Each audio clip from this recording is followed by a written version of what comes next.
All rise. District Court's now in session. Honorable Stephen W. Boise, Judge presiding. Thank you. Please be seated.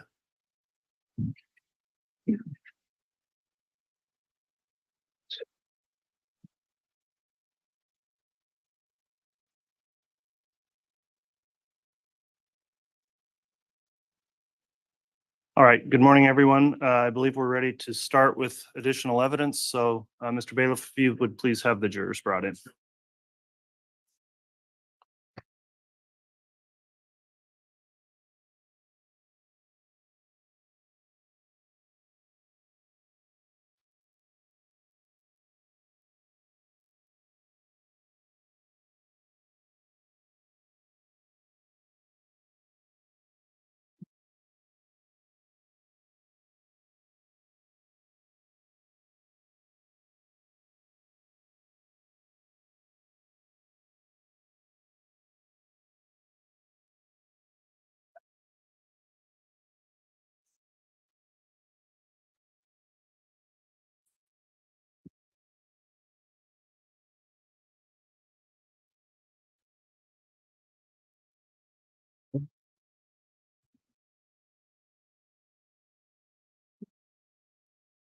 All right, please.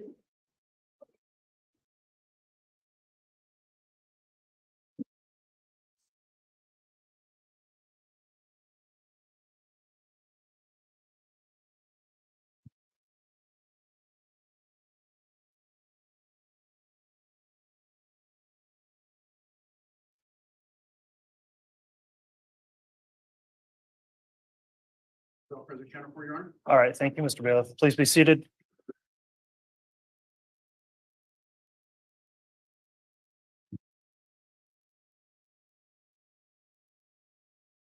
All right. Good morning, everyone. We're back on the record on case CR 22-21-1623, State of Idaho versus Chad Guy Daybell. We're continuing with the state's case in chief. Officer Stubs is on the stand and was previously sworn. I'll note that the jurors are all presently accounted for and properly seated. The court has received the juror affirmations from each of the jurors that are here present today, indicating they've continued to follow the court's admonition as it relates to not following or looking into or investigating the case. So thank you again for returning and for following the court's instruction. I'll also just briefly address the schedule for today. We are going to go past lunch, but not until we typically break in the afternoon, and we're intending to stop sometime around 2 or 2:30 perhaps, just for reasons the court stated to counsel in a sidebar before we started. So with that, I will inquire briefly of the witness because we had the break here from the exclusionary order.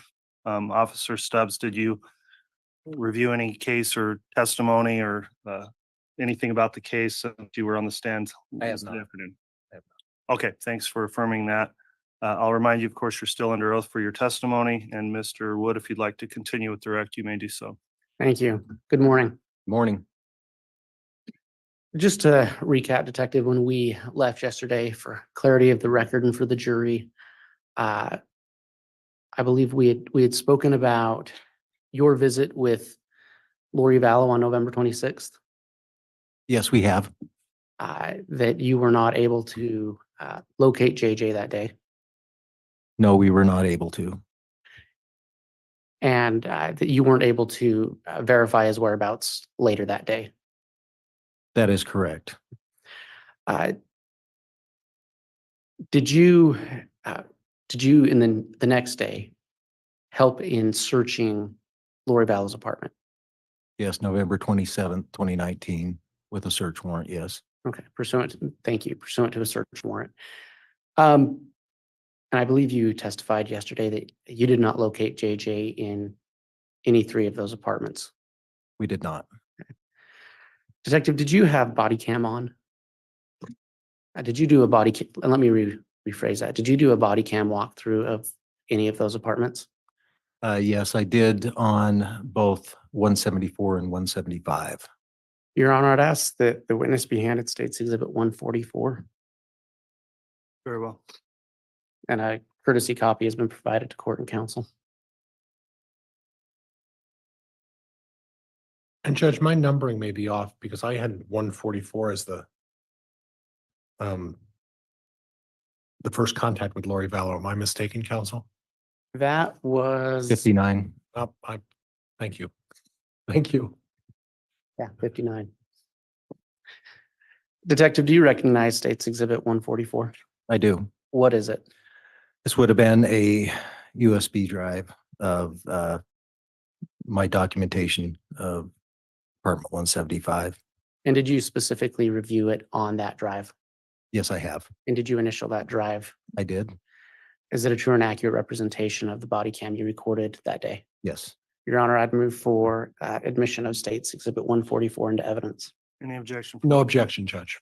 All right, exhibit 144 is entered into evidence. Thank you.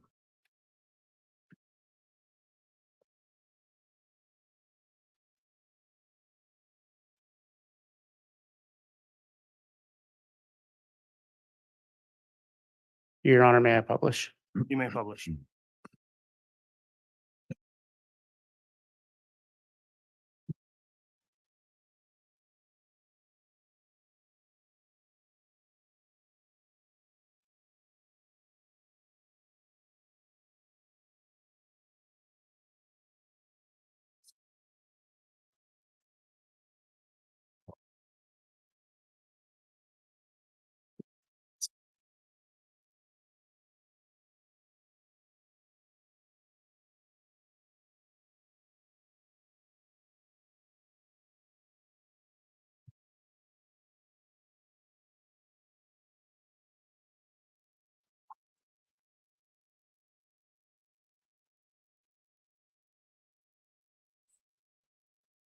This is the search warrant on apartment number 17. I inquire, is the audio coming through the speakers? It is. Okay. Well, I think it is. I'm not sure if it's through your mic on your computer or through the speakers. Put the mic. I think it was through the speakers, though. Write it on. 175. Coming into the front door, this is the front room. Detective, I'm going to pause it real quick. Is this the same apartment that you spoke to Lori Vallow in? Yes, it is. And this body cam was taken on what date The following day, the 27th. of November 2019? Yes. Entered. This is the damage to the door upon a no-knock entry warrant. Front door. Back of the door. Room. Here's the door jamb. Front room and kitchen area. There was, on arrival, keys that had been left on the counter, a envelope from Amazon. This was on the front porch to Lori Vallow, 565 Pioneer Road, apartment 175, Rexburg, Idaho.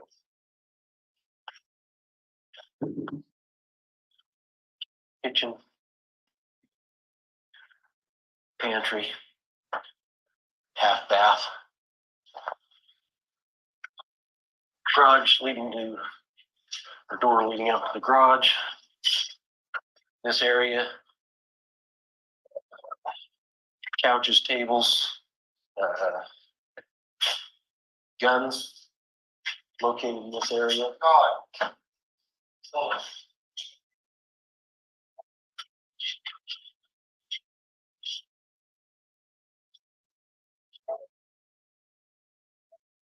Sorry, Sean.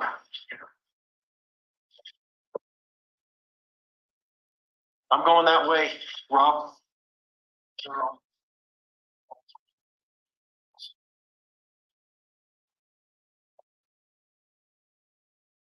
Staircase going up to the second level of the whole 175.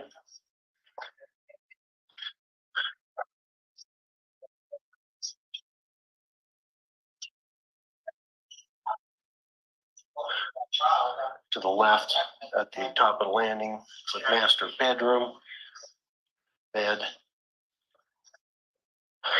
a bath and closet area. Upon entering, no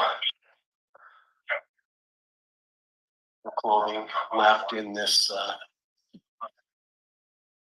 closet shower.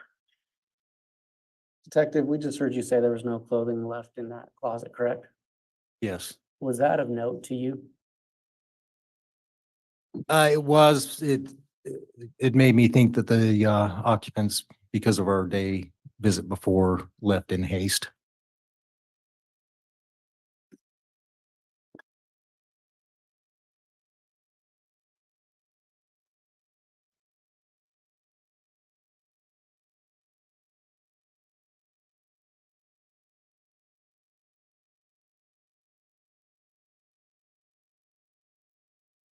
Like there was some electronic devices on these at one time. I can see dust imprints of what appears to be computers. Here is a printer. On this printer is a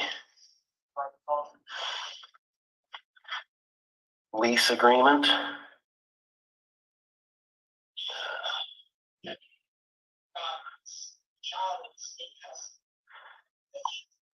Looks like executed on October 1st, 2019. And it says a Lori Ravan, RVAN, as the leaser. Coming out of the master bedroom, a hall adjoining a laundry room to the right. Continuing down the hall to the left, a furnace, water heater, closet. Opposite that is a bathroom.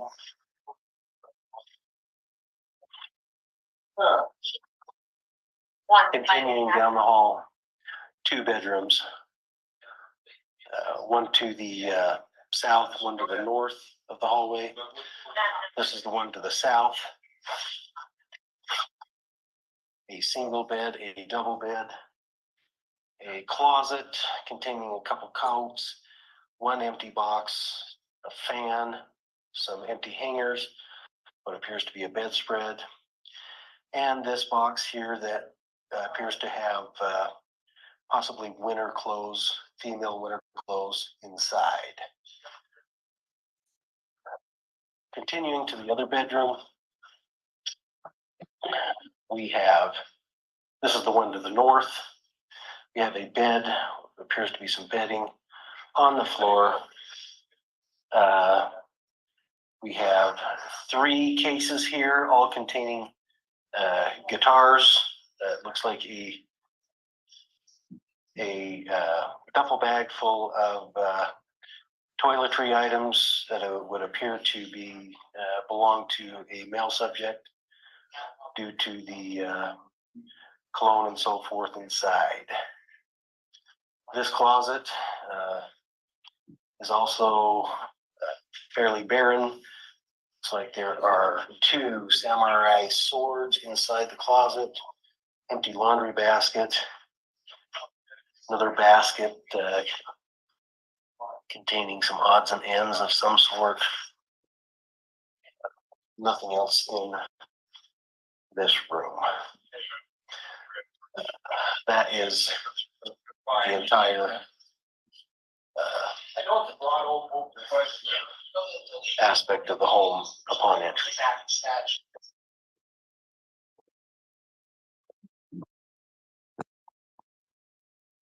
And Detective, did you search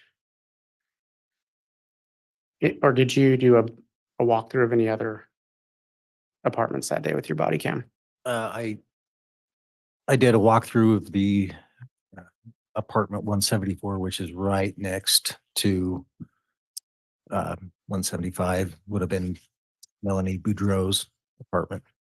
And can you remind the jury who Melanie Buro is and her relationship to Lori Vallow? It would have been Lori's niece.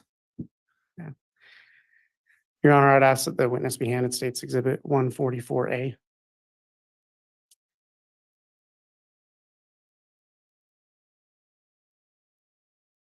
Yeah, a copy has been provided to the court and counsel. All right, thank you. Detective, do you recognize State's Exhibit 144A? Yes. What is it? This would have been my documentation of the apartment 174 when I did a walkthrough after entry had been made into it as well. When you went into 174, was there anything that stood out to you? Well, this particular apartment appeared to still be, someone was residing there. The clothes were in the closet. There was a car in the garage. So it appeared to me that someone was still residing there. Something that struck me as odd is as we were searching, so this was Melanie Buro's apartment. At one time, she was married to Brandon Buro. I noticed that on the counter, she had a, if you will, a 3-ring binder with those clear plastic organizers in there.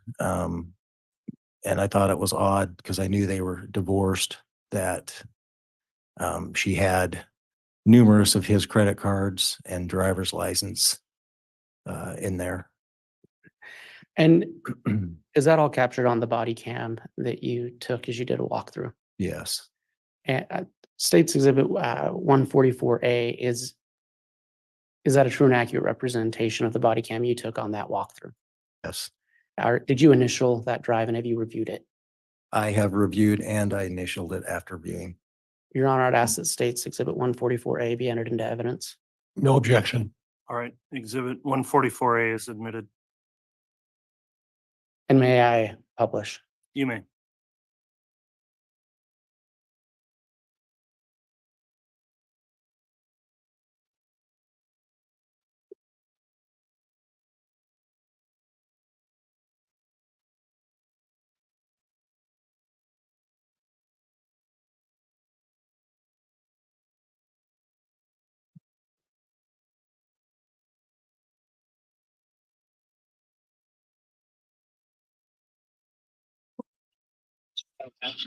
Should be, I don't still empty. Okay. I don't think so.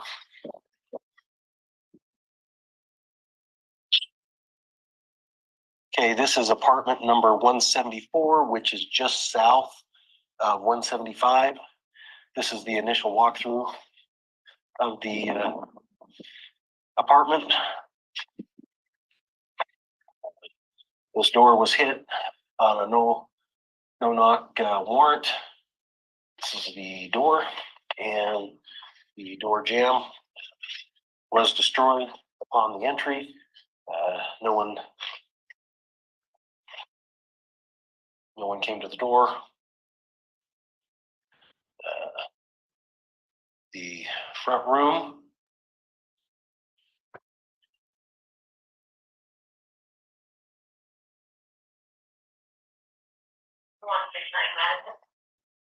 Kitchen area. Looks like there is a couple of electronics, possible some kind of purse here.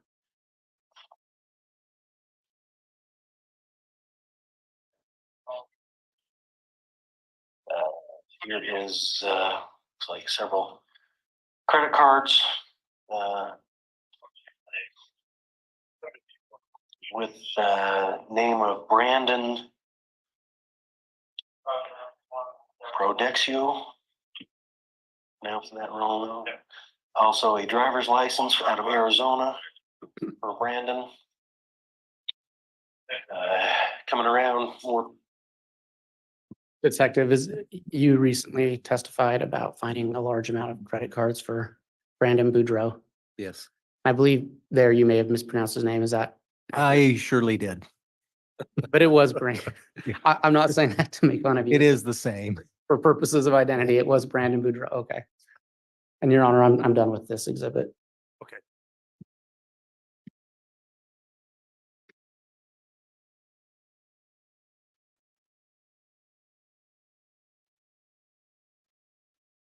And Detective, just for clarity from yesterday, you've testified that JJ Vallow was not located that day, was he? He was not.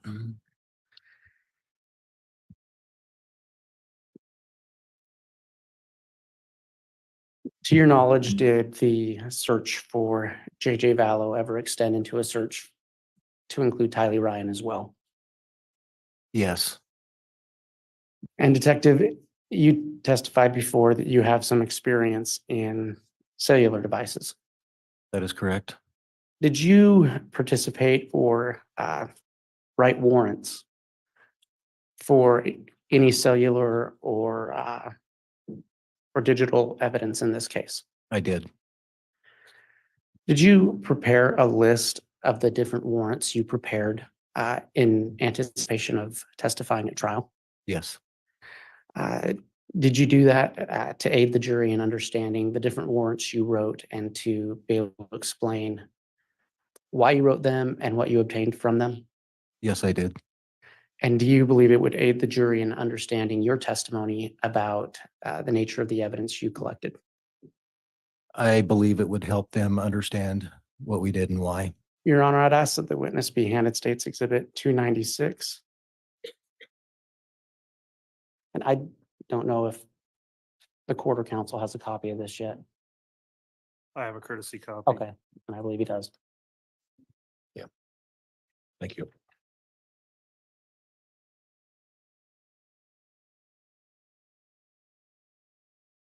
I do have a copy. Thank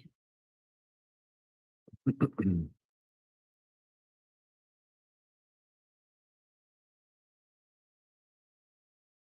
Detective, is this the list I was just speaking to you about? It is. Is it a true and accurate representation of the list you created? Yes, I prepared this list. Your Honor, for demonstrative purposes only, I'd ask that State's Exhibit 296 be entered into evidence. No objection, Judge. Okay, exhibit 296 is admitted as a demonstrative exhibit. And before I go there, Your Honor, I just, or Detective, I want to clarify with you really quick. Did you ever find evidence that Brandon Boudreaux lived in apartment 174 in Rexburg, Idaho? No, May I publish Exhibit 296? Yes.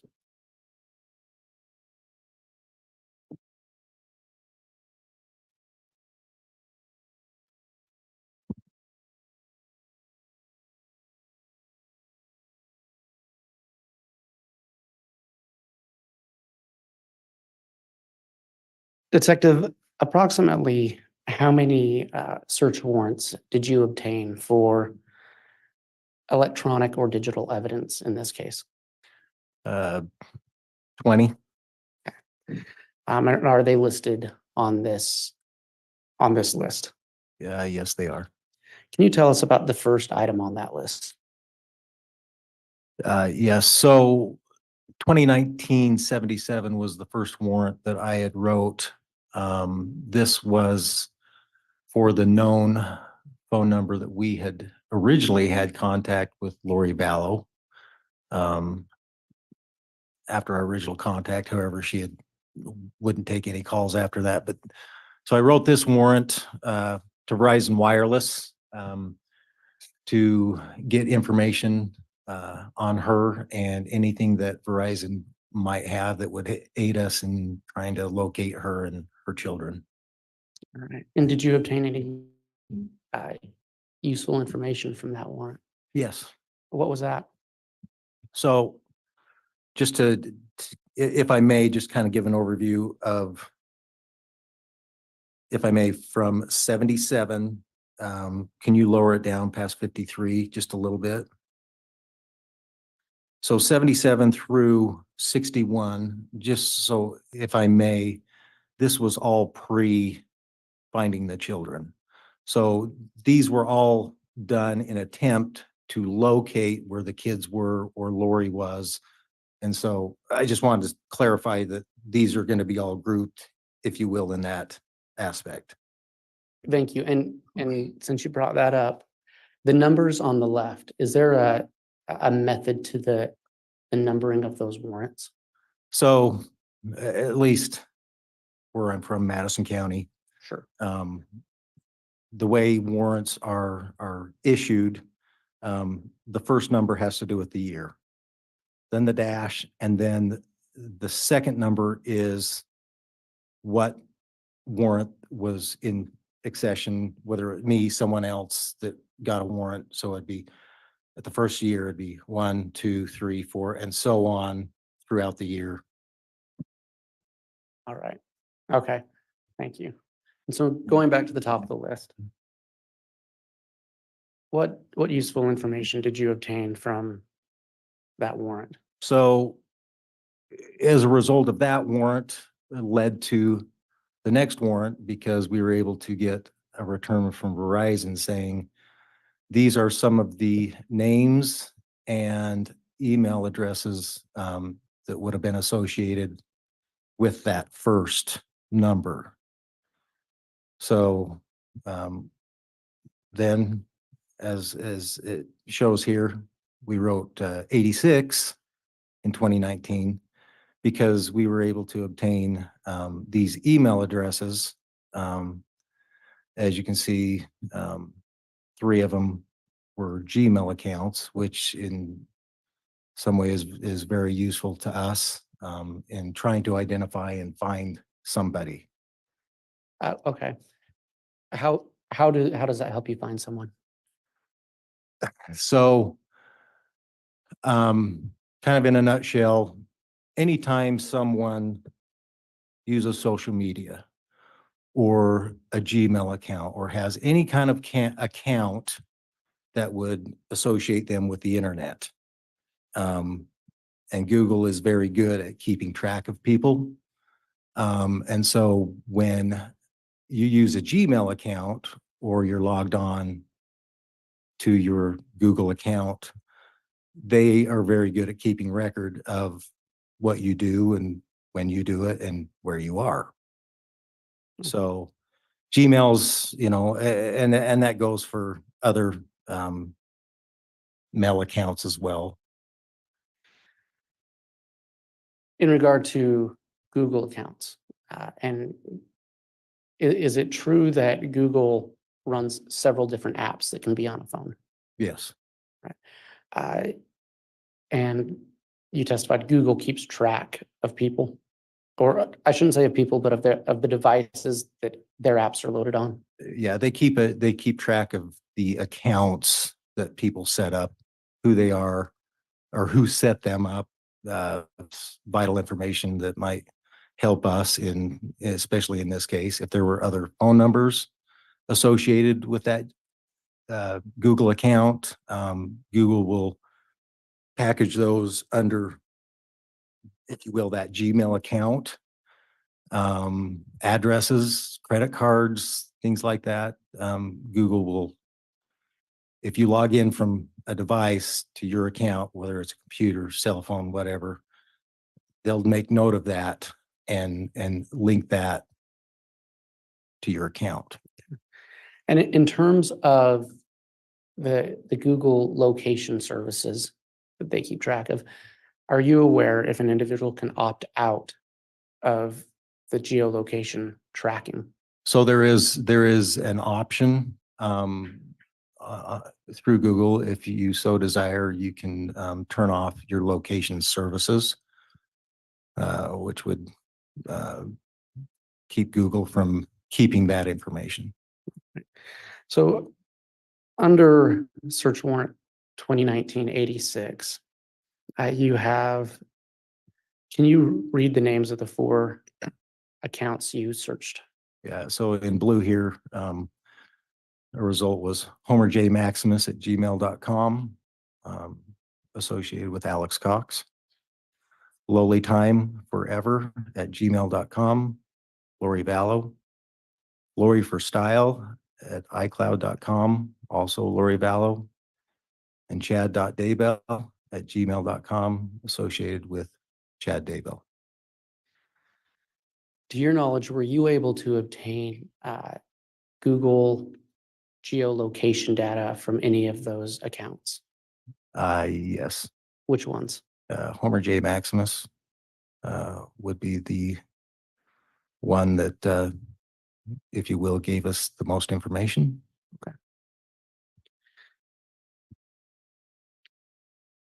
Let's go to the next warrant. What was that written for? So again, we're still in the process of trying to locate children. JJ and Tylee.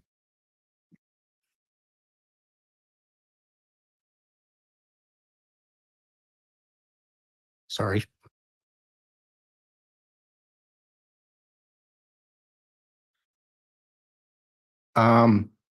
So search warrant was done for a PO box we had located for Lori in Sugar City, which is an adjoining town to Rexburg. In that mail, we found a Verizon bill. Upon opening this Verizon bill, we found several phone numbers listed under the name of Lori, Alex, Charles Vallow, Tylee, that we didn't have before. So our thinking in this was to, again, write another warrant to Verizon for these numbers to try and get additional information so we could find these children. Was anything useful obtained from that? Yeah, it just solidified a lot of what we had already done, numbers that were associated, and we're able to eliminate quite a few of those phones as that they had been surrendered, if you will, or turned to somebody else and no longer had anything to do with them. This count had kind of gone into default because of lack of payment. Okay. Let's go down to 2020-09. Okay. You can describe for the jury what that warrant was for. Okay, so again, you're going to see the Homer J. Maximus, but so when these apartments were abandoned, 175 particularly, no one ever returned to them after the 27th. So the landlords, if you will, or owners, went in to clean out all the stuff that was in there. And when they were in there, they had located in some of the stuff to abandon devices that they thought best to turn over to us. So this is a result of looking at those devices. The new one that you would see with Alex Cox as the raylamar@gmail.com. And then again, Homer J. Maximus is that Homer Right. J. Maximus again? Yes.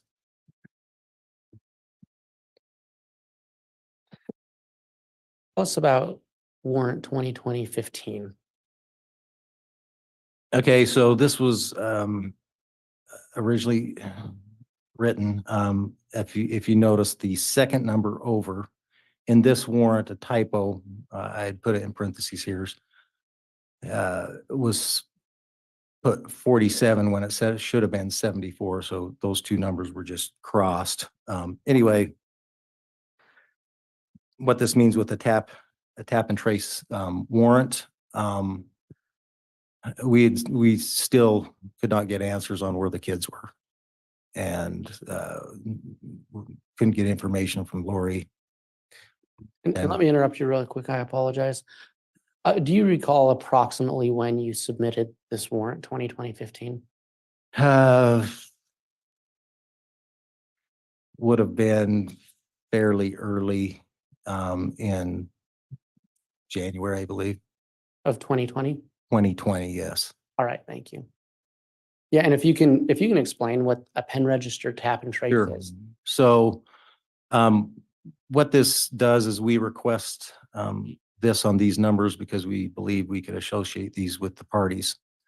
The company, which would have been Verizon here, would send us live data not necessarily conversations, but where the phones would be, if you will, hitting off of cell phone towers to give us a general location of where they might be at this time, live, if you will.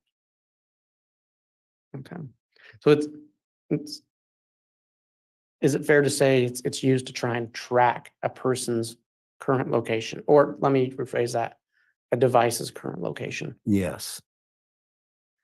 And you did that trying to find those phone numbers that are listed there. Do you know who those phone numbers belonged to? So, yeah, this is going to be a long and short of this, but because it's going to come into connection with 2020-20 as well, because if I may kind of explain that. Sure, please do. So the 15 was wrote to Verizon Wireless.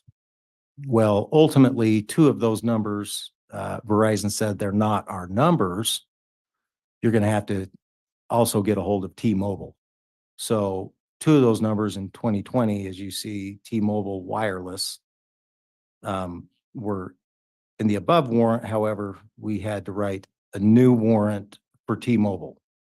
So they're both in conjunction, if you will.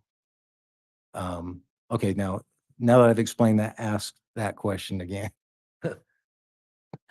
So the numbers that are on, and I'm actually going to say between 2015 and 2021, who do those numbers belong to? So we believe those numbers to be associated with Lori Vallow, Alex Cox, Tylee Ryan, Chad Daybell. If you were looking for Tylee and JJ, why were you looking at Chad Daybell's location? Well, I mean, Lori and Chad were married. We couldn't get a hold of either one of them. We couldn't get any straight answers as to where they were. We couldn't get any answers as to where the children were. So they were associated. And I'm going to just kind of back up just really briefly. When you obtain a warrant, how do you obtain a warrant?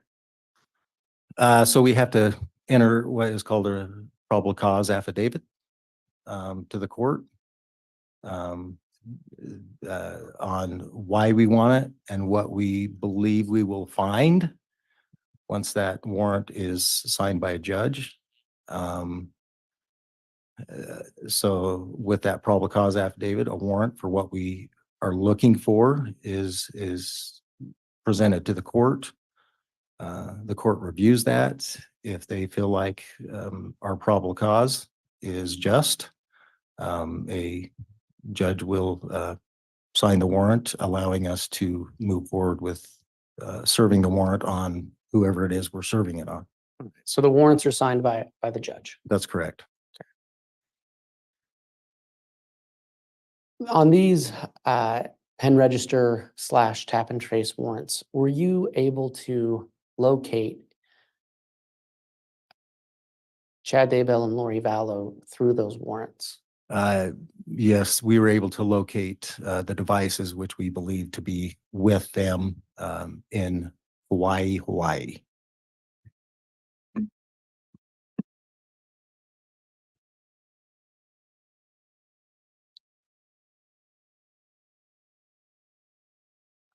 Warrant number 2020-25. Can you tell us what you found or what was searched and found on that? Okay, so upon finding where they were, we had investigators, FBI, go to Hawaii. Kauai, if you will. And they were able to locate Chad and Lori. A warrant was obtained to gather evidence from their residence where they were staying there and their vehicle.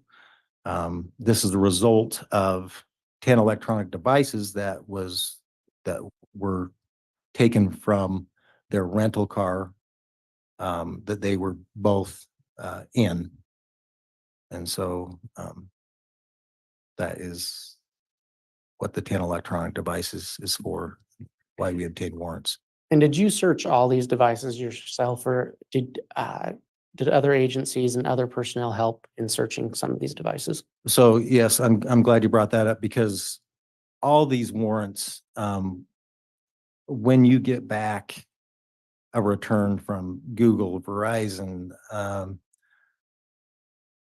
you have to understand these are thousands of pages long, thousands of records, thousands of pages. And for just one person to go through all that, and especially in the short time frame we were trying to do this to find kids, is simply impossible.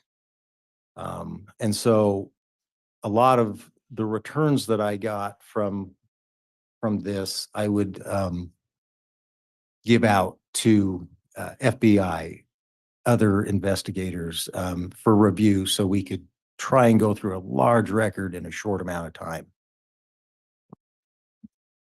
And we'll return back to some of the things that were found on that in just a bit, in 2020-25. Can you tell us about 2020-30? Yeah, would you mind just moving that down just a Oh, little bit? Thank you. So this again was another tap and trace warrant on a phone that we found. You have to understand, by this time, like I stated at the beginning, we still had no answers even after contacting Chad and Lori as to where the children were. We weren't getting any answers. No one was talking to us. So again, with this tap and trace warrant, we were still looking for children. And we were trying to establish if this device was anywhere around the children. So that's the reason for this one. And the next warrant, 2020-31. So this again came from, this would be Melanie Buro's apartment. Devices found there, and this would have been apartment 174. So this was a warrant for us to go ahead and search the actual devices that we had taken from that residence. I should note here that at this time, our current software that we use for forensics, I should say not me, but the FBI was taking care of these. The phones were not able to be broke into at this time, only the tablet. So that's still looking for children. And you mentioned that, so if we can just talk about it really quick. Just because you have a device, does that mean you can automatically hook it up to your Cellbrite or another forensic software and read it? Well, Does that happen that's automatically? kind of a two-part thing. Yeah, we got to have a warrant. Right. And so forensic software is always slightly behind a phone, if you will. So whenever a phone comes out with new technology, forensic people who develop software are always taking the new device and trying to figure out, if you will, how it ticks, but it's not till it comes out. So as far as these phones, software hadn't been updated that we could break into the passcodes on these. Does that answer your question? Yes, yes. So, and just, I guess to clarify, just because you physically have the phone and you can hook it up to your software, that doesn't mean you can always get into the device. That's right.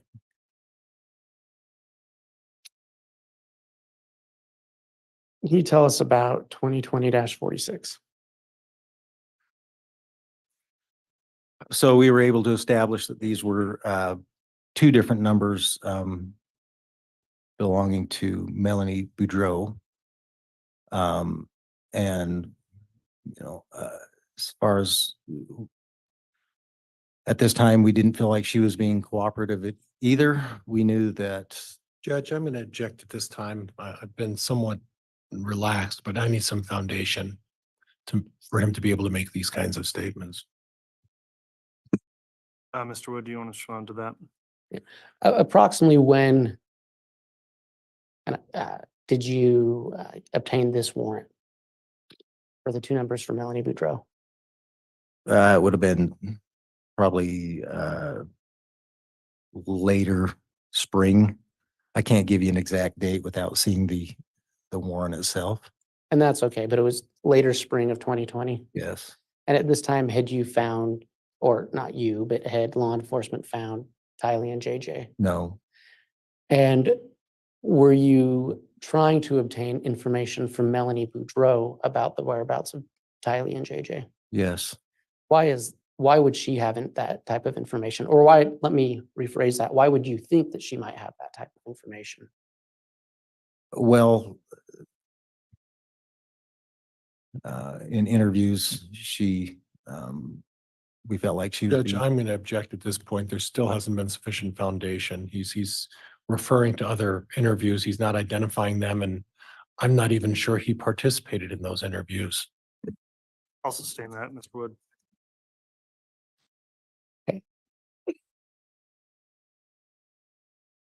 Did you ever participate in an interview with Melanie Buro?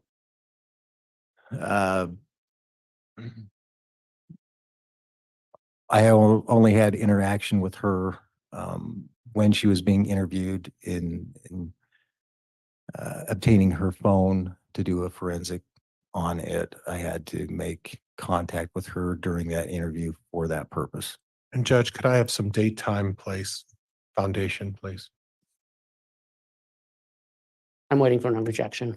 Objection. It's true. Yeah, it's not an objection, Mr. Pryor. So now there's an objection based on foundation. Mr. Wood, if you'd like to respond.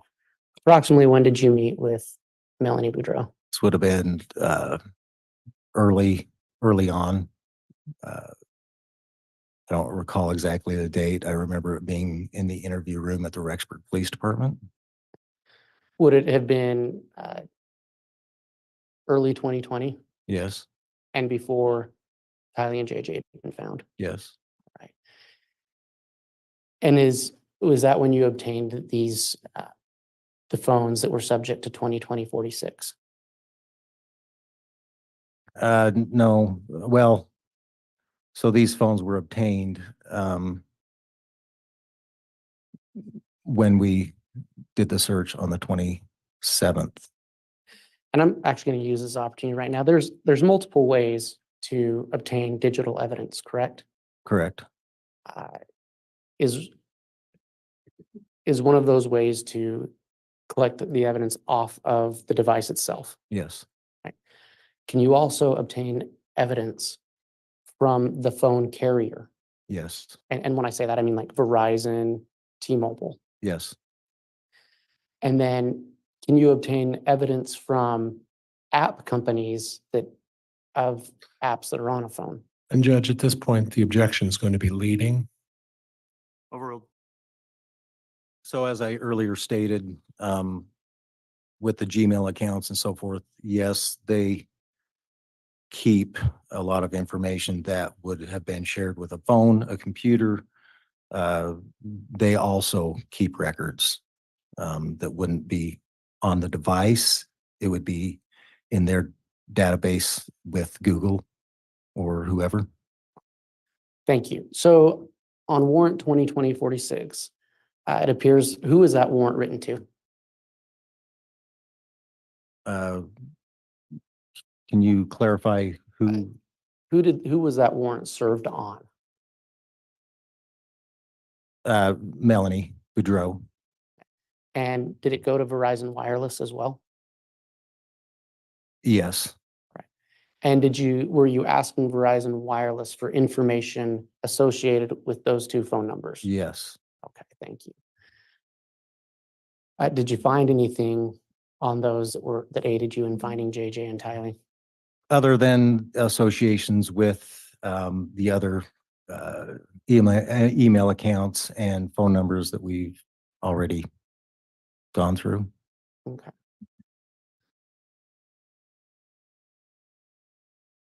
Tell me about the next warrant, 2020-53. Approximately when did you write that? So this would have been after Lori and Chad were served in Hawaii. In searching the vehicle, there was a notebook found. This notebook had pages of, if you will, user accounts and email accounts and so forth. There was a page in there from the car that all these email addresses were listed, and therefore we again obtained additional warrants for some of these in hopes to locate the children. At the bottom of 2020-53, what do you have written there? So a lot of this was still during, not making excuses, but pandemic time. So we never got a response from Google on this warrant after months. And so yeah, they never responded.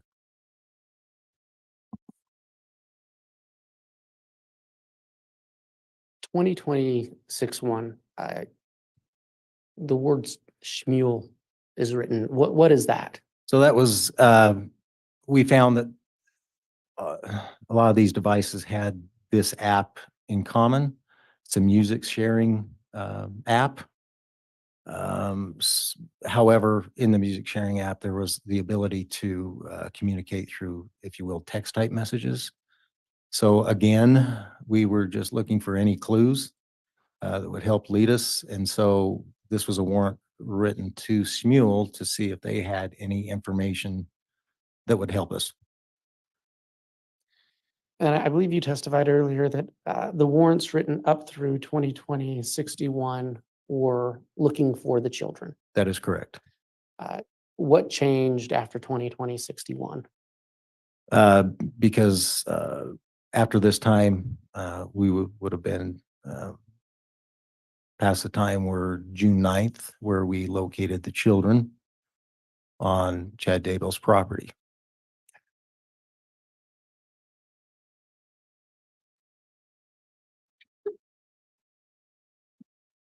What was the purpose of 2020-74?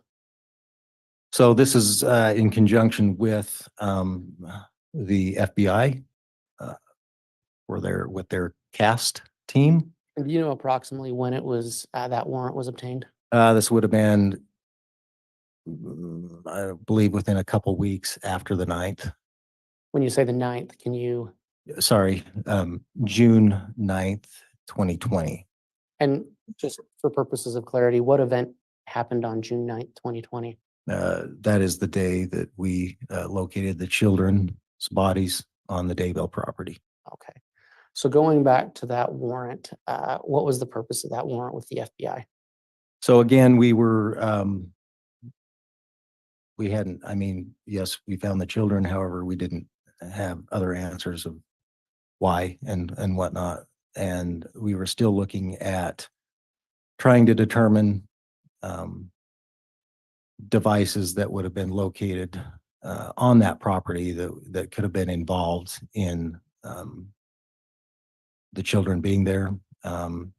So the purpose in this was to take specialized equipment onto the property close to the locations where the children were found and get signal strengths from cellular towers and be able to precisely say what tower, what the signal strength was and so forth. The FBI did that part. I was with them. However, I was just really the one that obtained the warrant and served it at the property. And then they did the work on that. That is correct. The next warrant, 2020, it looks like -76 and 77. Yeah, so that's two different warrants, but When approximately were those obtained? I'm sorry. When approximately were those obtained?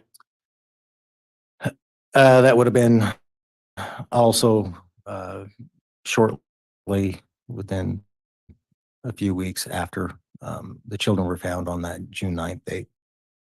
Okay, Um, and it looks like that's a warrant for a geofence. That is correct. Can you There's a couple explain? different ones. Okay. Can you explain for the jury what a geofence is?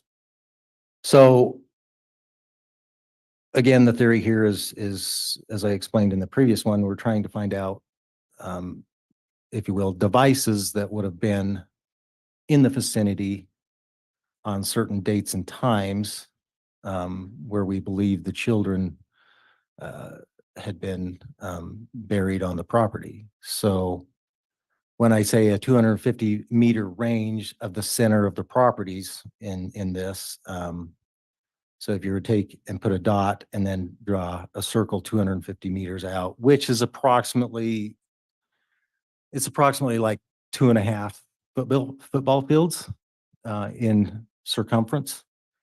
And so our thinking was we had dates we believed, we had times we believed.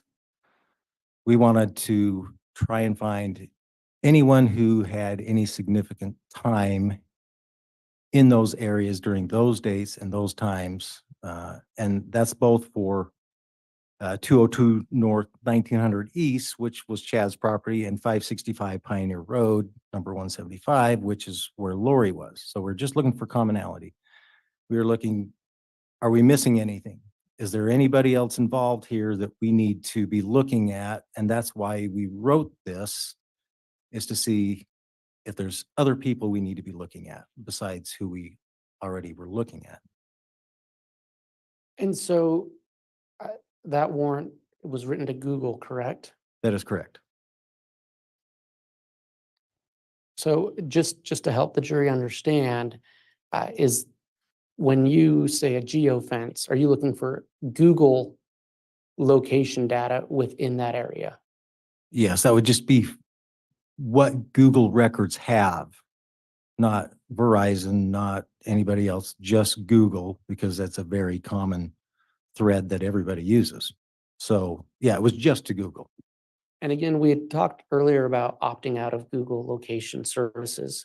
If someone, to your knowledge and experience, if someone had their Google location data turned off, would they show up in that geofence?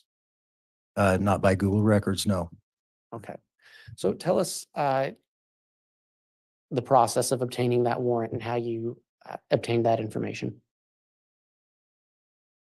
On the return, when Yes. okay, so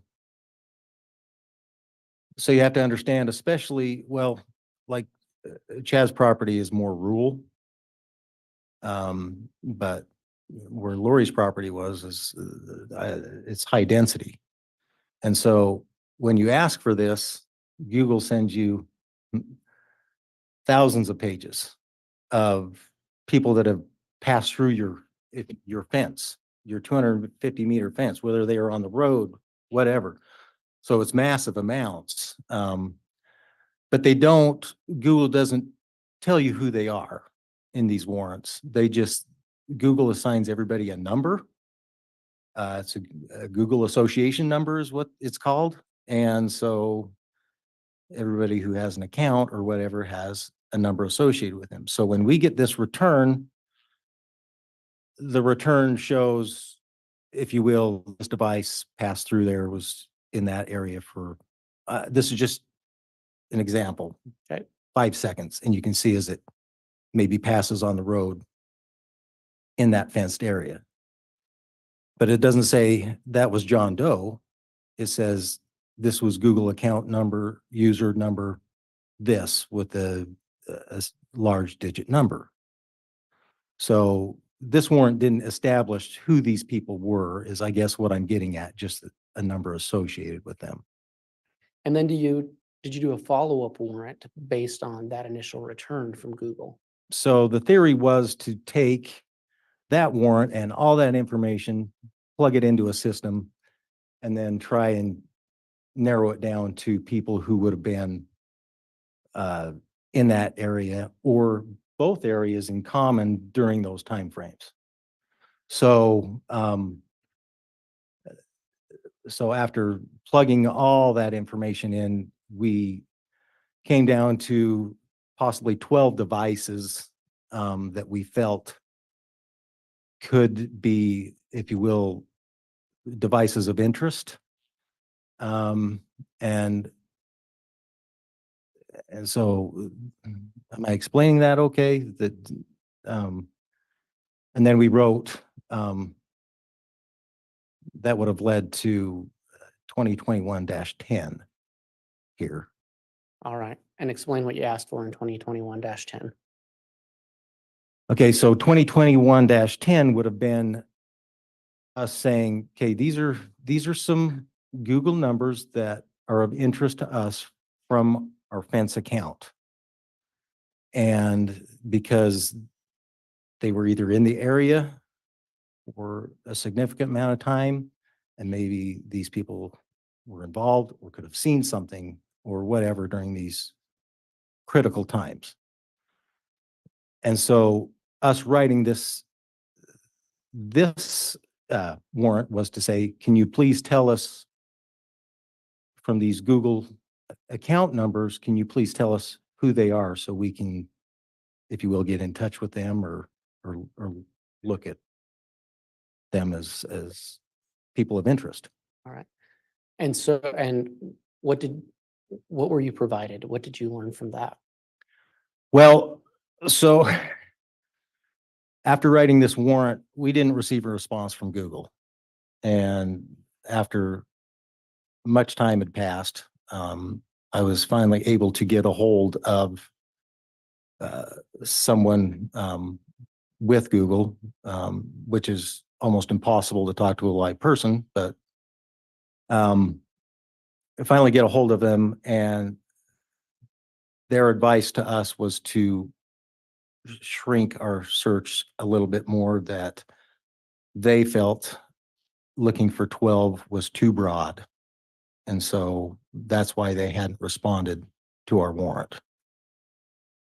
So, which at that time, then Follow up on that? yes. Sorry, I didn't mean to speak. No. Over. Did you follow up on that? Yes, so at that time, we lessened it by 2 when we wrote 2021-20 for 10 devices that we felt were of interest.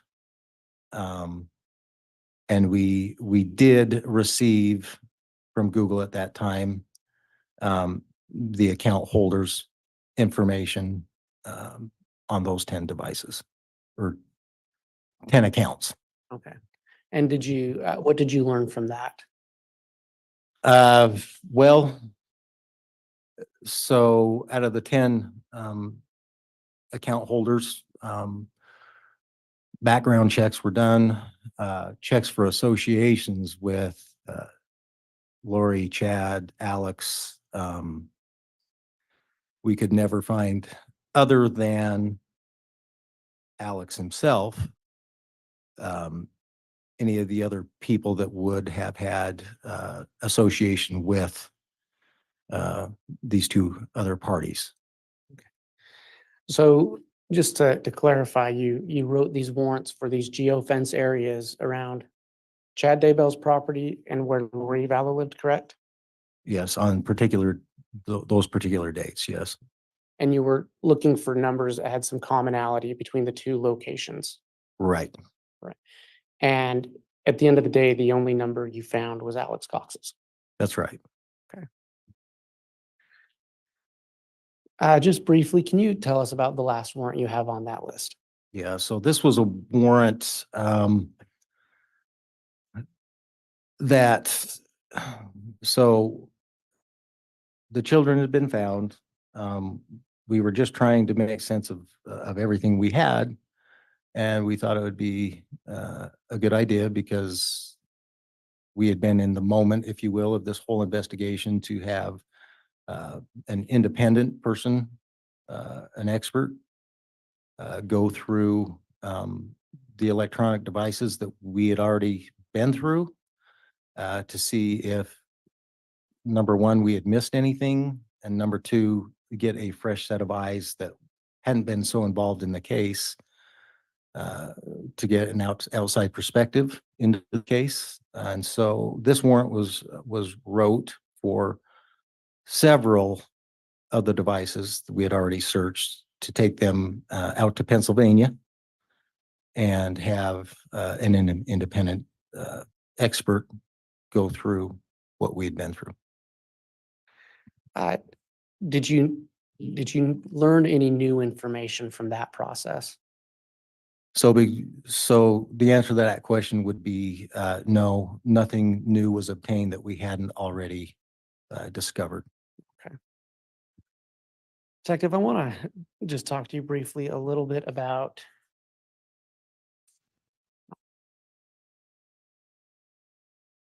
some of the things you found when you did your searches.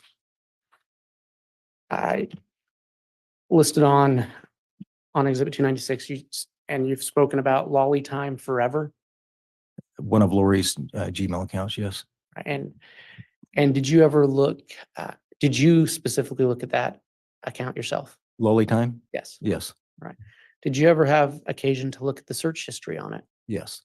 Were there any searches that stood out to you through your investigation? Yes, there were a few that brought me concern. Right. Was there a search on August 25th that interested or that was of note to you? Yes. What was that for? So on August 25th, the user of this account, which the name on the account was Lori Vallow. The user of this account on the 25th looked up wedding rings made of malachite, visited some sites with that. At one point, the user attempted to make a purchase of 2 of those rings.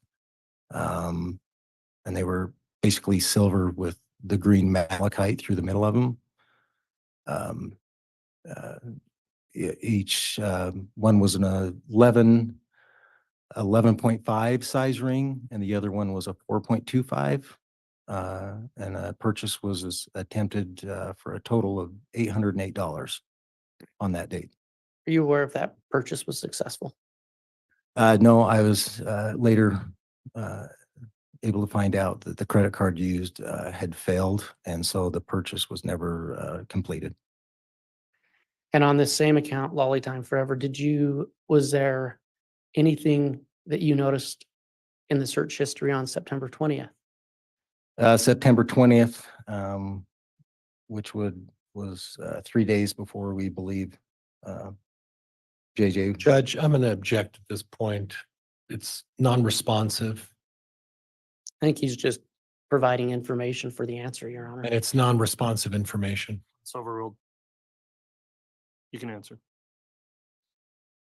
So on the 23rd, when we believe JJ was deceased, on the 20th, knowing, well, the user of the account looked up the definition and meaning of possessed. And to clarify, I don't know if I did this before, Lolly Time Forever, who was that account associated with? Lori Vallow. And then was there anything that stuck out to you in the search history on that account, Lolly Time Forever, on September 30th of 2019? Yes, so on September 30th, which would have been 2 days before Brandy Boudreau's attempted shooting, the user of this account looked up how to remove the back seat from a Jeep Wrangler. The user of that account then accessed a YouTube video on how to do it, and that video was accessed. And why was that of note to you? Because 2 days later, gray Jeep Wrangler with Texas license plates was noted as being the vehicle that a gun was shot at Brandy Boudreau from the rear of that vehicle. in Arizona. Is that in fact the same Jeep that you found, that law enforcement found in Rexburg, Yes, on the 4th. 4th of November, Yes, 2019? that's correct. Did you do any searches on the account of chad.daybell@gmail.com? Yes, Did you look at that search history? I did. Why did you do that? Again, at this time, we were still looking for children. And was there anything in the search history of chad.daybell@gmail.com that caught your attention? Yes, What was that? it would have been September 8th, 2019. The day before we believe Tylee was Judge, I'm not sure I heard the year. I may have heard that wrong. 2019. 2019. Thank you. And what did you find? The user of Chad.Daybell looked up what the wind direction was going to be for the following day, which would have been the 9th. And in the course of your investigation, why was that of note to you? Judge calls for speculation. Overruled. Because we believe on the 9th was the day that Tylee was, her body was burned and buried in the fire pit behind Chad's house.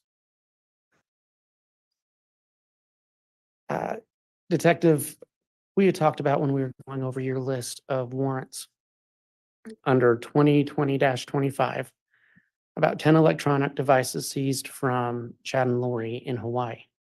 Yes, Did you search any of those devices yourself? I did. Did you have occasion to search a PNY USB flash drive? I did.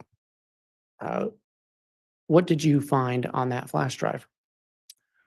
Upon initial looking at the flash drive, found several wedding photographs from December 5th of Chad and Lori's wedding in Kauai, Hawaii. I'm sorry, what date did you say? Would have been December 5th. Or sorry, November 5th. Okay, thank you. Tell us how you searched that device. Did you just plug it into a computer or did you do something else?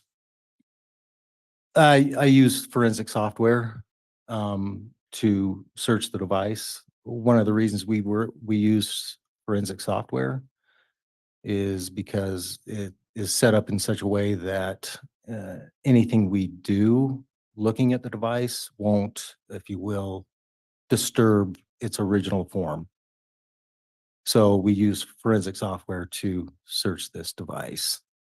Okay. And was there anything else of note to you on that device? Yes. What was that? So if I may, just a little bit here, at first glance, if you were to plug this flash drive into, say, a regular computer, the only thing that you would have been able to see on this flash drive would have been the wedding photographs. However, when you plug this type of device in and use forensic software, you are able to obtain and see anything that may have been, might still be there, deleted, so forth and so on, that you wouldn't be able to see with a regular computer. Okay, and did you find anything that had been deleted? Yes. What was that? I don't know the precise number, but it appeared to be photos of Chad, Tammy, their kids, if you will, a history. It appeared to me that possibly Chad and Tammy's courtship to their marriage to their kids being born to their kids growing up, just basically a family album, I guess would be the best way to say it, that had all been deleted. Your Honor, I'm going to ask that the witness be handed State's Exhibit 61A through 61S, and I believe a courtesy copy has been given to the court and counsel. All right, A through S. Mr. Wood? Yes. All right, thank you.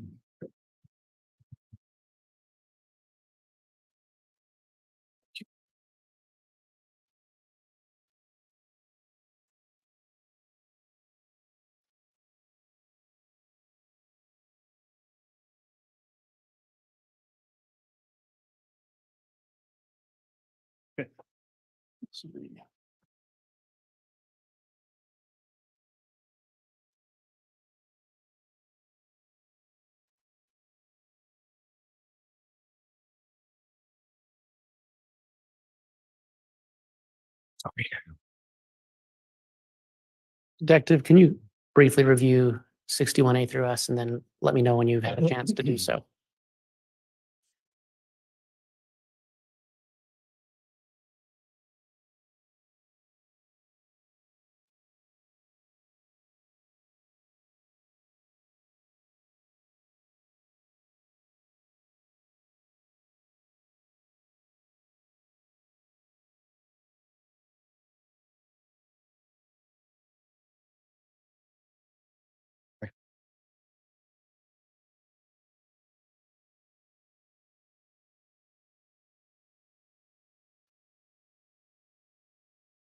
Okay. Do you recognize that exhibit? Yeah, these are all, if you will, hard copies of the photographs that were located on that flash drive. And are those true and accurate representations of the photos you viewed on that flash drive? Yes. Your Honor, I'm going to ask that states exhibits 61A through S be entered into evidence. And there won't be an objection, Judge. Okay, exhibits 61A through S are individual photographs each. They're all admitted into evidence. Mr. Wood, we've got a request to take our morning recess this time. Let's go ahead and do that with the admission of those exhibits, and then we can move on after that. So we'll be Well, that's in recess for about 20 minutes, intending to come back on the record here at about quarter after. All rise, please.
All right, thank you. I believe the jurors are lined up. So, Mr. Bailiff, we please have them return to the courtroom.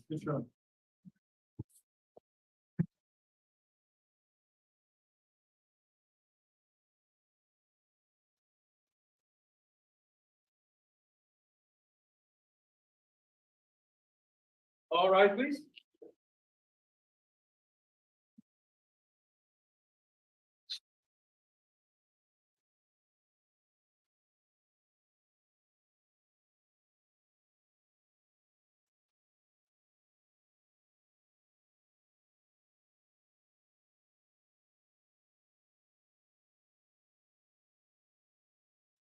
Trees officers and Counter for your honor.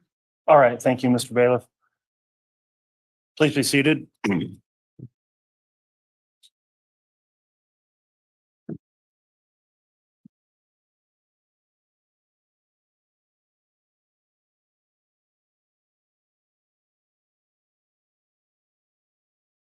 We just concluded the mid-morning recess. We're back on the record on case CR 22-21-16-23, State of Idaho versus Chad Guy Daybell. Detective Stubs still on the stand on direct. We just admitted States Exhibits 61A through S. And if you'd like to continue on direct, Mr. Wood, you may do so. Thank you, Your Honor. If I may publish. You may. And as you publish, please reference each individual photo by its exhibit number.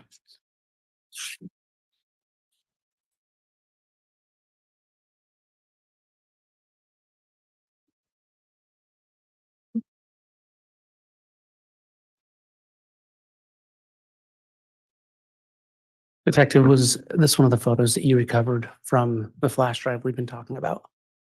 Yes, What does it appear to be? appears to be Chad and Lori on the beach in Hawaii with the pastor, possibly doing a wedding ceremony.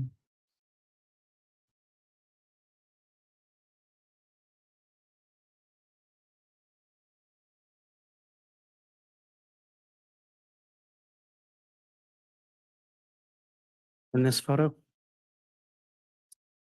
Again, Chad and Lori, their wedding on the beach in Hawaii. And what was that, Mr. Wood? I apologize, Your Honor. That was 61A. And for clarity of the record, the first one I showed was 61I.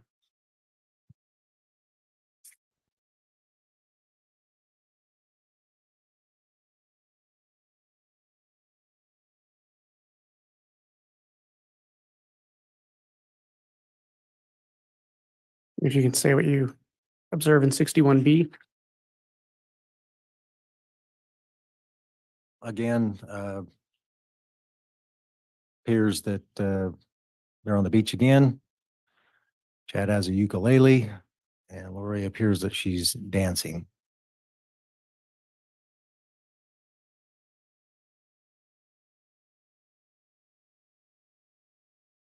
This is 61E. E is an echo. And what do you observe? Again, another photo. This is one that I do get a glimpse of a ring on Chad's left hand. This isn't the best of them all, though, but Okay.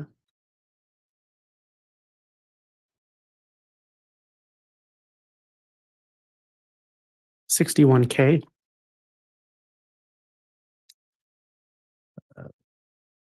picture of the wedding rings, which appear to be silver with possible malachite in the middle of them that both parties were eventually wearing on their fingers. 61H. Appears to be Lori and Chad holding hands, revealing Lori's ring on her left hand.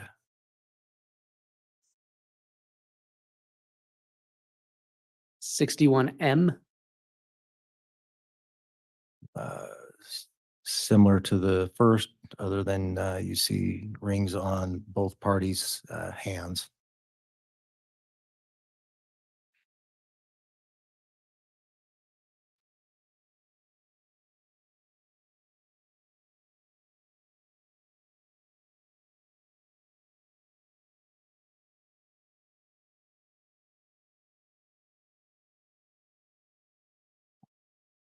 And 61R. This would appear to be Chad and Lori at some point, appears to be in Kauai, Hawaii, in front of what appears to be the LDS temple. Thank you, Your Honor. At this time, I have no further questions for this witness. All right. I'll have the bailiff retrieve those photos.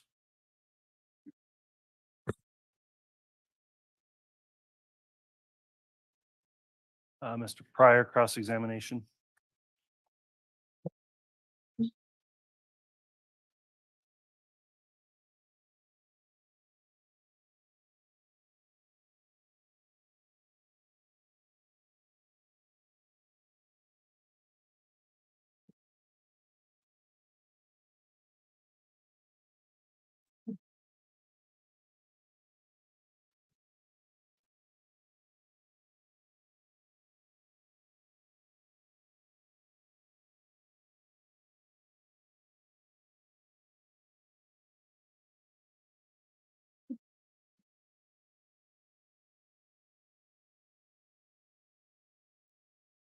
Judge, before I start, my understanding is it's by Turn on the microphone, please, Mr. Pryor. We're gonna learn, am I?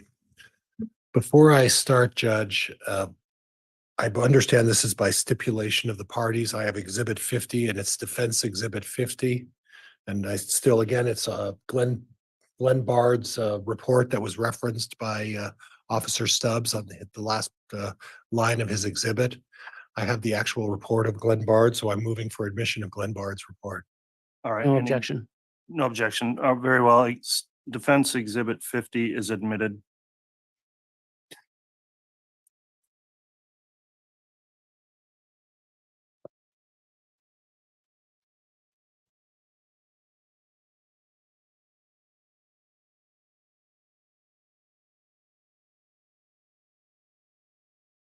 And Judge, let me know when I can proceed. You may inquire. Officer Stubbs, there's a term about universal time as it relates to adjusting cellular data. And could you explain that a little bit to me? So UTC, where, if you will, where time is zero, and then as you move around the earth, you gain or lose an hour from that standard time. Okay. So depending on where you're at, it's UTC plus or minus. Okay, and then when we're dealing with Rexburg, Idaho, St. Anthony area, do you have a recollection of what the UTC adjustment is? It depends on the time of year, but it's usually UTC minus 6 or 7 Okay, so six, depending on daylight savings. daylight savings time, but for generally it's a 6 hour adjustment. Would that be fair?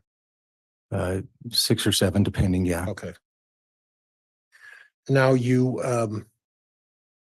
made a habit of going over the body cam of the apartments, 175, which would be assigned to who? Apartment number 175 Pioneer. Well, Lori Vallow was living there. Okay, and then on 174, who was living there? Melanie Buro. And then 107, who was living there? Well, 107 was originally assigned to Lori. However, we know Alex was living there at one time, but when we went there on the search warrants on the 27th, it was totally vacant. Okay. And as part of your search warrant, did you also have a habit of going through the garages of those particular units as well? Are you referring to my body cam or? No, I'm talking Just- in general. Did you also go through and look through the garages as part of your search? That would be practice, yes. Okay, and you did that on this particular occasion? The garages were going through, yes. Okay, that wasn't necessarily part of your body cam, was it? Well, from the body cams, I did reference the garage. Okay. You didn't take particular notations during this presentation, anything substantial about what was found in the garage. Is that fair? Other than the guns, no. Okay. And if you were to see pictures of items that have been previously provided to the defense, would you be able to ascertain whether you believe those were items that were in the garage of the respective parties? I'm not sure. I would Okay. have to see. And if I provided you with those pictures and an opportunity to look at those pictures, would that be something that could refresh your recollection? Possibly.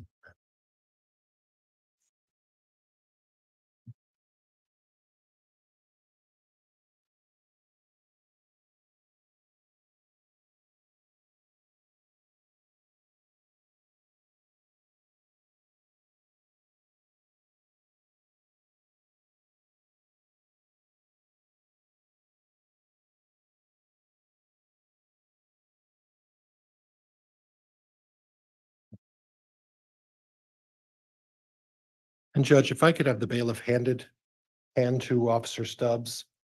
I have a thumb drive with a number of pictures. I'd ask Officer Stubbs, if you have some difficulty, please advise, and I can help you scroll through these respective pictures. Okay, the device can be handed to the witness.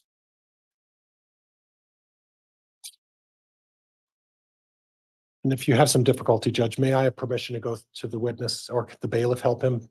Let's just see if the officer's able to sort through how to scroll the photos.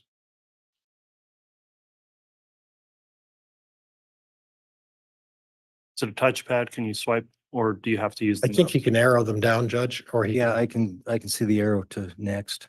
So you want me to go ahead and look at all Go these? through 104A through the bottom of all of those, if you could.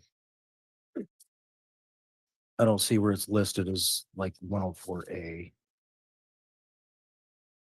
Oh, okay, it was on 104B when I got it. And if necessary, you can zoom in if you need to. You want me to go through how many? Sorry. Just go through the end of them, and it's 104A through, I think there's about 15 photos, so if you could go through the list there. Okay.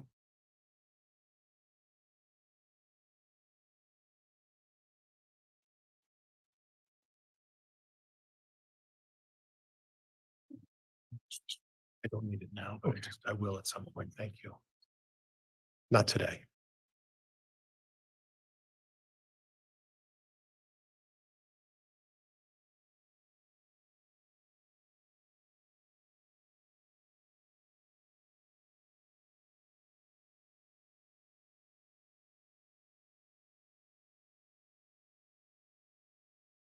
Yeah, I think I've looked through 104J. Okay, and if I could have that, now, officer, do you recognize any of those photos? Unless I previously stated, the only, if those came from 175, I was not, other than documenting the initial entry, I was not, from my body cam, what everyone saw, I was not involved in the search of 175. My directive was more in 174, so I don't recognize. Okay. So other than the fact that you made mention of guns, you don't have any specific recollection of the items that are listed in these, Mr. Pryor, please talk into the microphone. you don't have any recollection of the items that are listed in that particular series of photos. Is that fair? No, Okay. So you don't have any recollection of recalling seeing any of those items in any of the photos. Is that fair? personally, no. Okay. Did you find any other information through your investigation to determine whether any of those items are items that were found in any of the garages of the three parties you searched? Restate that. Through your investigation, were you able to ascertain whether any of those items were items that were obtained from the garage of the three parties that you searched? I wouldn't be able to testify to that. Okay. Okay. Now you spoke of the fact that you felt that the apartment of one of those folks was abandoned. Is that right? Yes. Okay, and then you spoke of the fact that you felt that, at least you implied that you felt that Lori Vallow was fleeing. Is that correct? Objection misstates the testimony. Sustained. How about you felt that she had abandoned the home?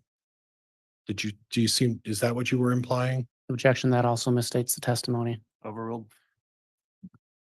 I believe that in walking through 175, that the clothes were all missing and possibly the people left in haste.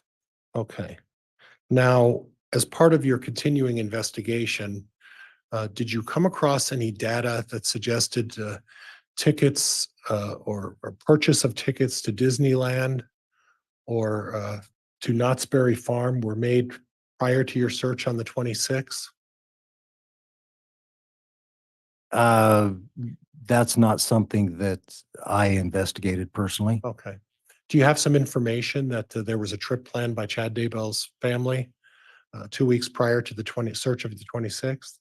I don't recall the date, but I do recall that there was possibly a trip to Disneyland or something, yes. Okay, so this wasn't a situation where Mr. Daybell was trying to hide his whereabouts. He purchased tickets and planned a trip 2 weeks before this search to go with his family. You're aware of that, right? Objection, Your Honor, that misstates the testimony. His testimony was about the apartment of Lori Vallow.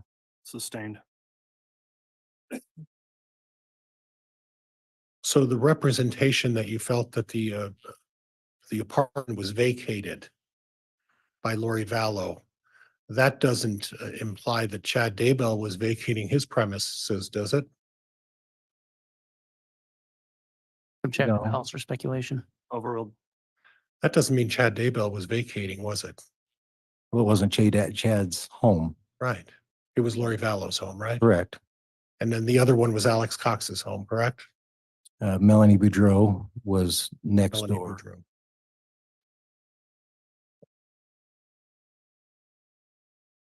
Now you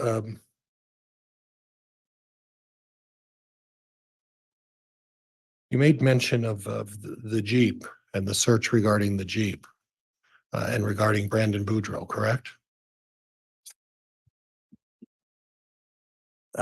Search? Yeah, the search to how to get the back seat out of a Jeep, right? Okay. Thank you for clarifying That's okay. that search. That's okay. And are you aware that Chad Daybell is not criminally implicated in the attempted murder of Brandon Boudreaux? Yes. Okay.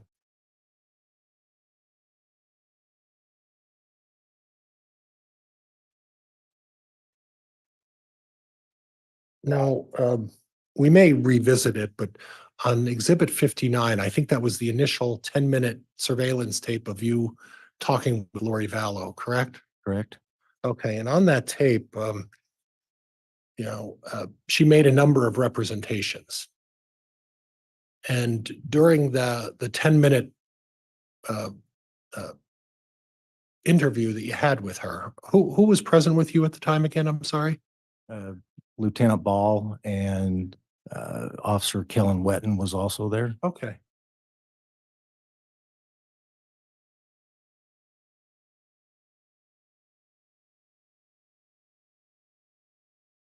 And during that 10-minute interview of her, you folks decided to leave. Is that correct? Yes, with the understanding that they were going to get a hold of us of JJ's whereabouts. Okay. And during that interview with Miss Vallow, she indicated to you that her friend, and I don't know if it was good friend, but her friend Melanie Gibb had JJ. Is that correct? Correct. Okay. And then you testified that you took some effort to get a hold of Miss Gibb, correct? Correct. And did you subsequently learn that you got a hold of Miss Gibb at some point shortly after that meeting with Lori Vallow? That would have been later that evening that we finally got a hold of her. And Miss Gibb confirmed at that time that she had JJ Vallow. Is that right? No, What did she say? she said she did not have JJ. Oh, well, isn't it true she lied to the police about the whereabouts of JJ Vallow on that day? I don't know. I wasn't involved in that conversation. Okay. Okay. So when you say that she said she didn't have JJ, how do you know that?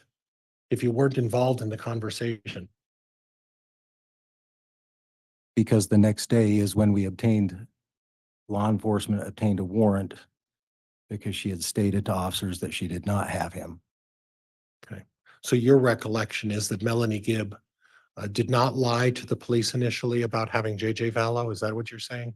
Objection, he's misciting the testimony. Overruled. Is that what you're saying? Ask the question again, please. So what you're saying is that you got the search warrant because Melanie Gibb said she did not have JJ Vallow? Is that what you recall? That's what I recall. Okay. Now, during the conversation with Lori Vallow, she made a number of representations.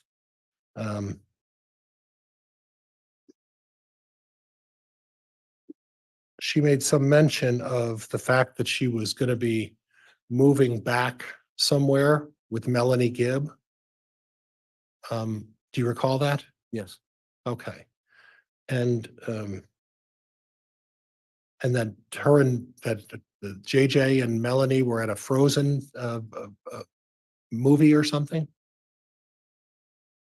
You recall that? She said that Melanie and JJ were most likely at the movie Frozen 2. Okay.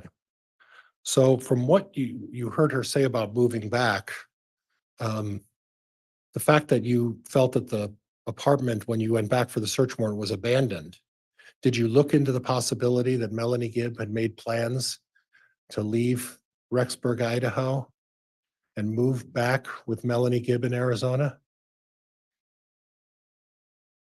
Melanie Buro Melanie Gibb was moving back where? with Melanie Gibb. Lori Vallow was moving back with Melanie Gibb to Okay, Arizona. you said Melanie Yeah, Gibb and was moving back. And I apologize for that. I'll rephrase that. I misstated that, excuse me. Did you look into any information that would support the idea that Lori Vallow, after she abandoned that unit 175, had the intent to permanently move back with Melanie Gibb?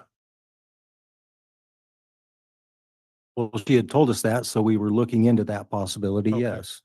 Okay. So at this point, what you have is you have information that would suggest Lori Vallow may not have been honest about the whereabouts of JJ Vallow, correct? Correct? And you had information that at least her friend Melanie Gibb was accused of having JJ, correct? She stated that Melanie had JJ, yes. And at some point, Melanie Gibb contacted law enforcement, which gave you concern as to where JJ was, correct? Correct. Okay. Now, as part of all of these records and all of this information, you didn't look at Melanie Gibb's phone records, did you? Not at this time, no. Well, at this time, we're in trial right now, sir. Right. So when are you planning on looking at the records? A week from now or a month from now? Objection, argumentative. Sustained. You never looked at David Gibb's or David Warwick's records either, did you, sir? Nope. Okay. Are you aware of the circumstances regarding September 23rd and 22nd and 23rd of the last known existence of JJ Vallow? The Sir? circumstances? Yeah, the circumstances surrounding his disappearance on those days. Are you familiar with that? I'm not exactly sure what you're referring to. Are you familiar of who was with JJ Vallow or in the close proximity of JJ Vallow on the 22nd of September, the day he was at least last observed? There was a number of people that were at Lori's residence, yes. Right. And one of those people was Melanie Gibb, correct? Correct? One of those people was David Warwick, correct? Correct. And you're trying to locate JJ Vallow, and Lori Vallow on this tape says to you, my good friend Melanie has JJ, right? Correct. And you didn't look or bother to look into either David or Melanie Gibb's phones, did you? No.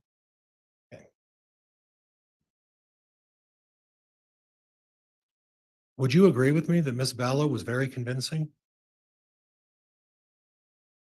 No, You wouldn't? no, Okay, well, you showed up and were there for 10 minutes, right? correct. She talked to you about a number of things and made a number of statements, and would you agree that a good number of those statements were not truthful? That's correct. And yet you didn't take any sort of action to detain her or to hold her,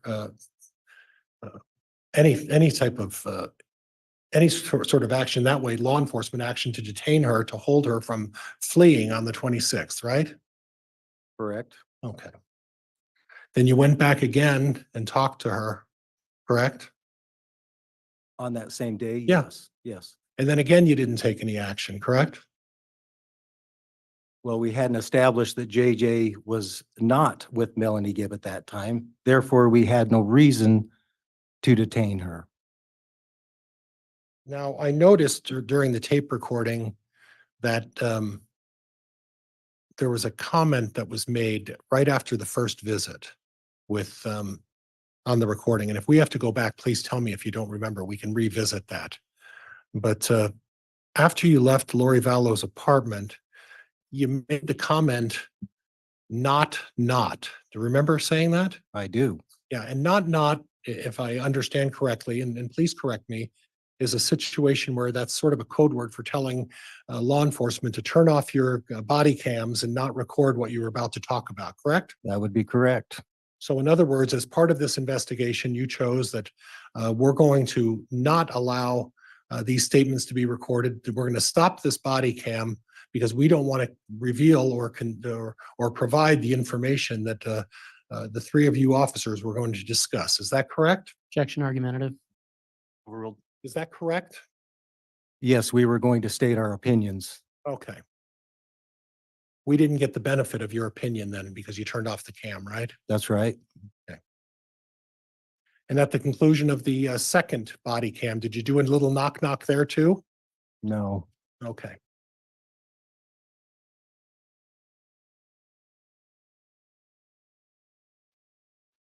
Ms. Vallow also mentioned that Alex Cox was her protector, right?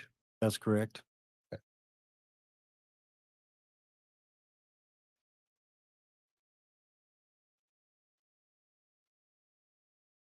And you made mention that Melanie Gibb was not answering her phone, correct? You testified about that? Yes, And you made mention that Lori Vallow was not responding as well to phone calls, correct?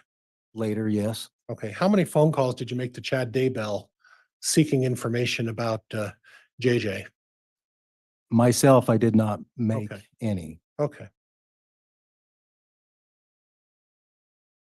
And there was no warrant to search Chad Daybell's property at that time, is that correct? That's correct.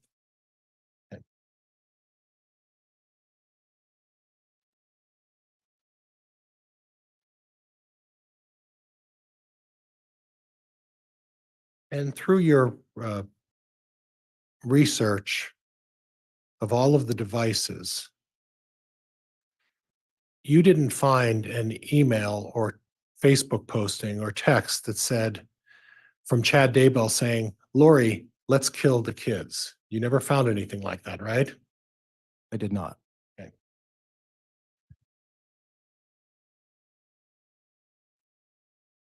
Now, during the search of the of one of the apartments, I noted this, and I noted this before. You made it, and you know everybody who was at the apartment during the search, right? Most likely. Body cam, most likely, or did you?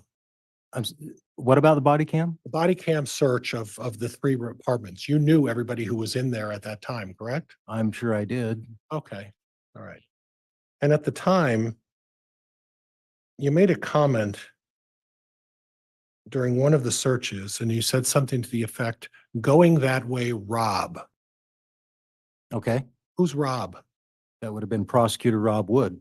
Okay, so Prosecutor Rob Wood was present during the execution of the search and review of which apartment were you searching when you told Rob going that way?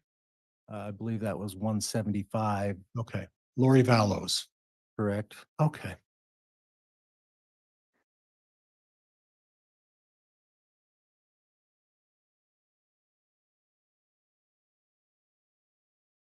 Did you have any information as to where Chad Daybell was living after he got back from his Knott's Berry Farm trip? I can only speculate Okay. from what I had heard. All right. Now, you mentioned the fact that you also tapped some phone calls. Is that correct? No, That you saw a warrant to place, go ahead. a tap is to listen to somebody. We did not listen to anybody. Okay.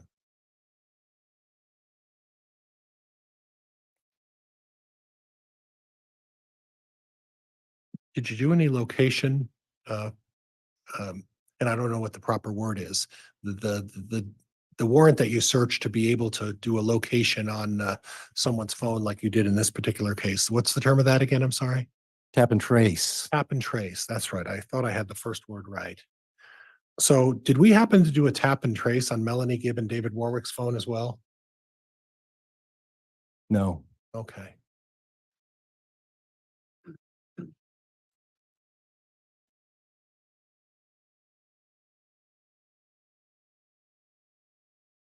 So the link to get Chad Daybell's phone information,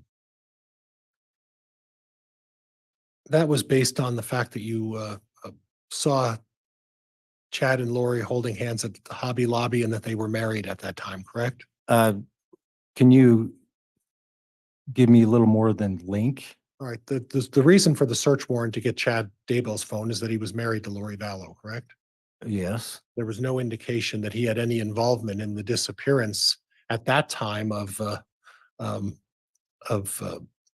Vallow, correct?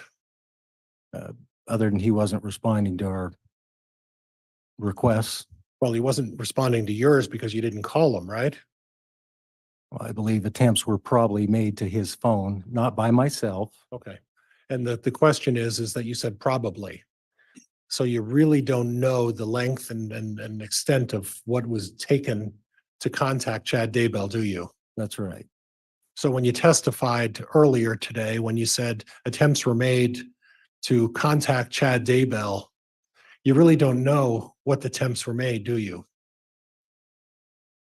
I can't be specific, no. Well, you can't give us any information because you don't know, isn't that right? Objection argumentative. Overruled. You don't know, do you? Pryor, Mr. Pryor. Once I make a ruling, then the witness gets to answer the question, so don't jump in with another question like that. I'm sorry, Judge. You can answer it. I know attempts were made.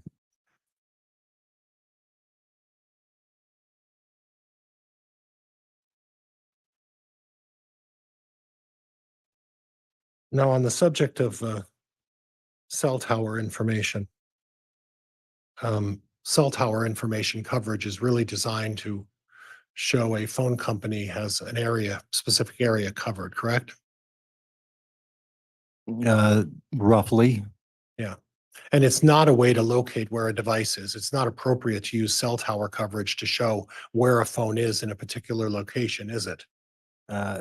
It would be of the three methods, the least accurate. Okay.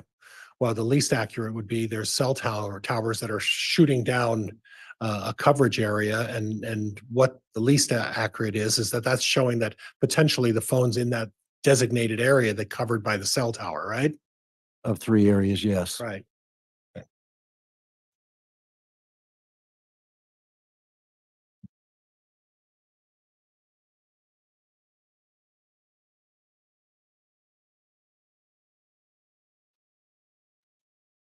So the wedding photos,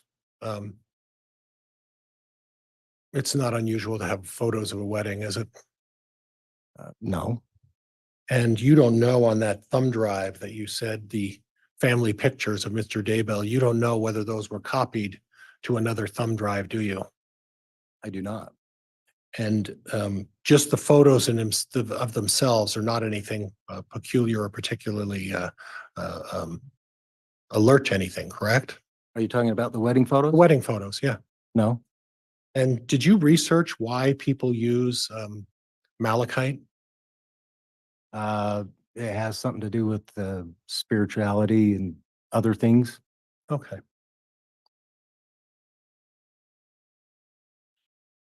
And you have no information that Chad Daybell and Lori Vallow, prior to the searches of the Malachite rings and the purchase of the rings, had ever discussed getting married. Is that right? Not that I know.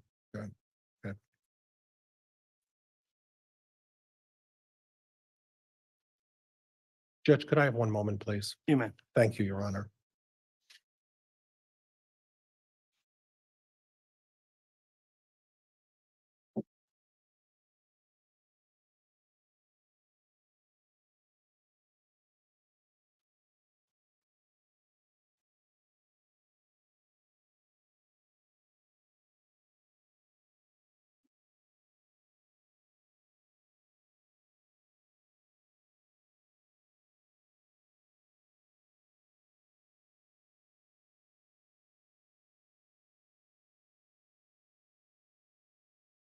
Judge, that's all I have. Thank you. All right, thank you. That concludes the cross-examination then. Mr. Wood, any redirect? Just briefly. Very well.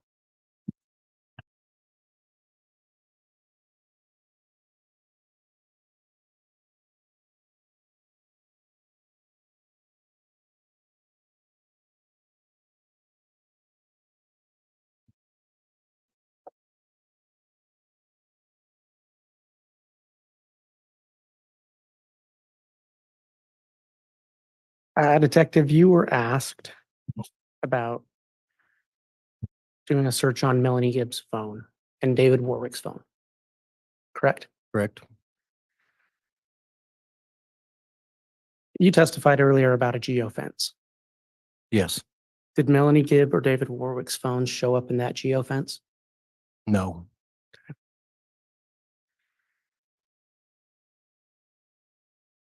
And you asked about Melanie Gibb and David Warwick and doing a tap and trace on them. And you didn't do that, correct? That's correct. At the time you did tap and trace warrants on Lori and Chad, was Melanie Gibb cooperating with law enforcement? Yes. So you didn't have to do a tap and trace to find her. No, we were in communication with her. You were asked about any link between Chad and the search for JJ, correct? Correct. Where was JJ Vallow's body found? On Chad Daybell's property. Were any of Melanie Gibb or David Warwick's kids found on Chad Daybell's property? No. Grounds.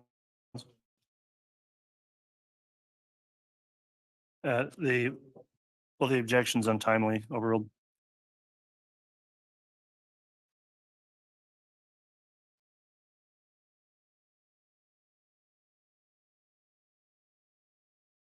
Your Honor, I have no further questions. All right, that'll conclude the testimony then of Officer Stubbs. I'm going to inquire of the state, is there a potential that this witness is going to be recalled for further questioning during trial? Your Honor, it's not likely. We have with our law enforcement officers, though, decided we're probably not going to release them just in case we need them for rebuttal.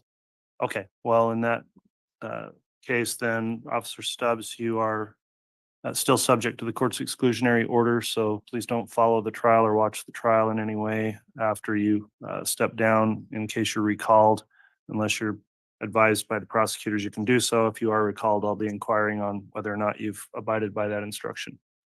Thank you for providing your testimony. You can go ahead and step down, and I'll let the state call another witness once you leave.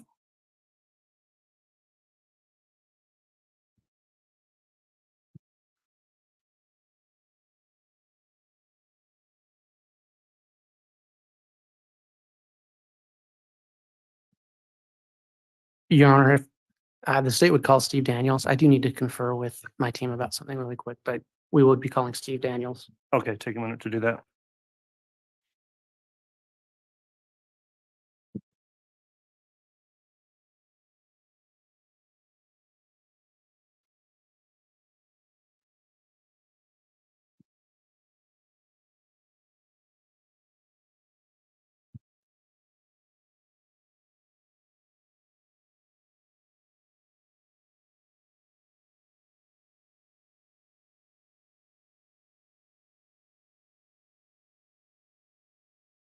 solemnly swear or affirm the testimony you're about to give will be the truth, the whole truth, and nothing but the truth, so help you God. Thank you.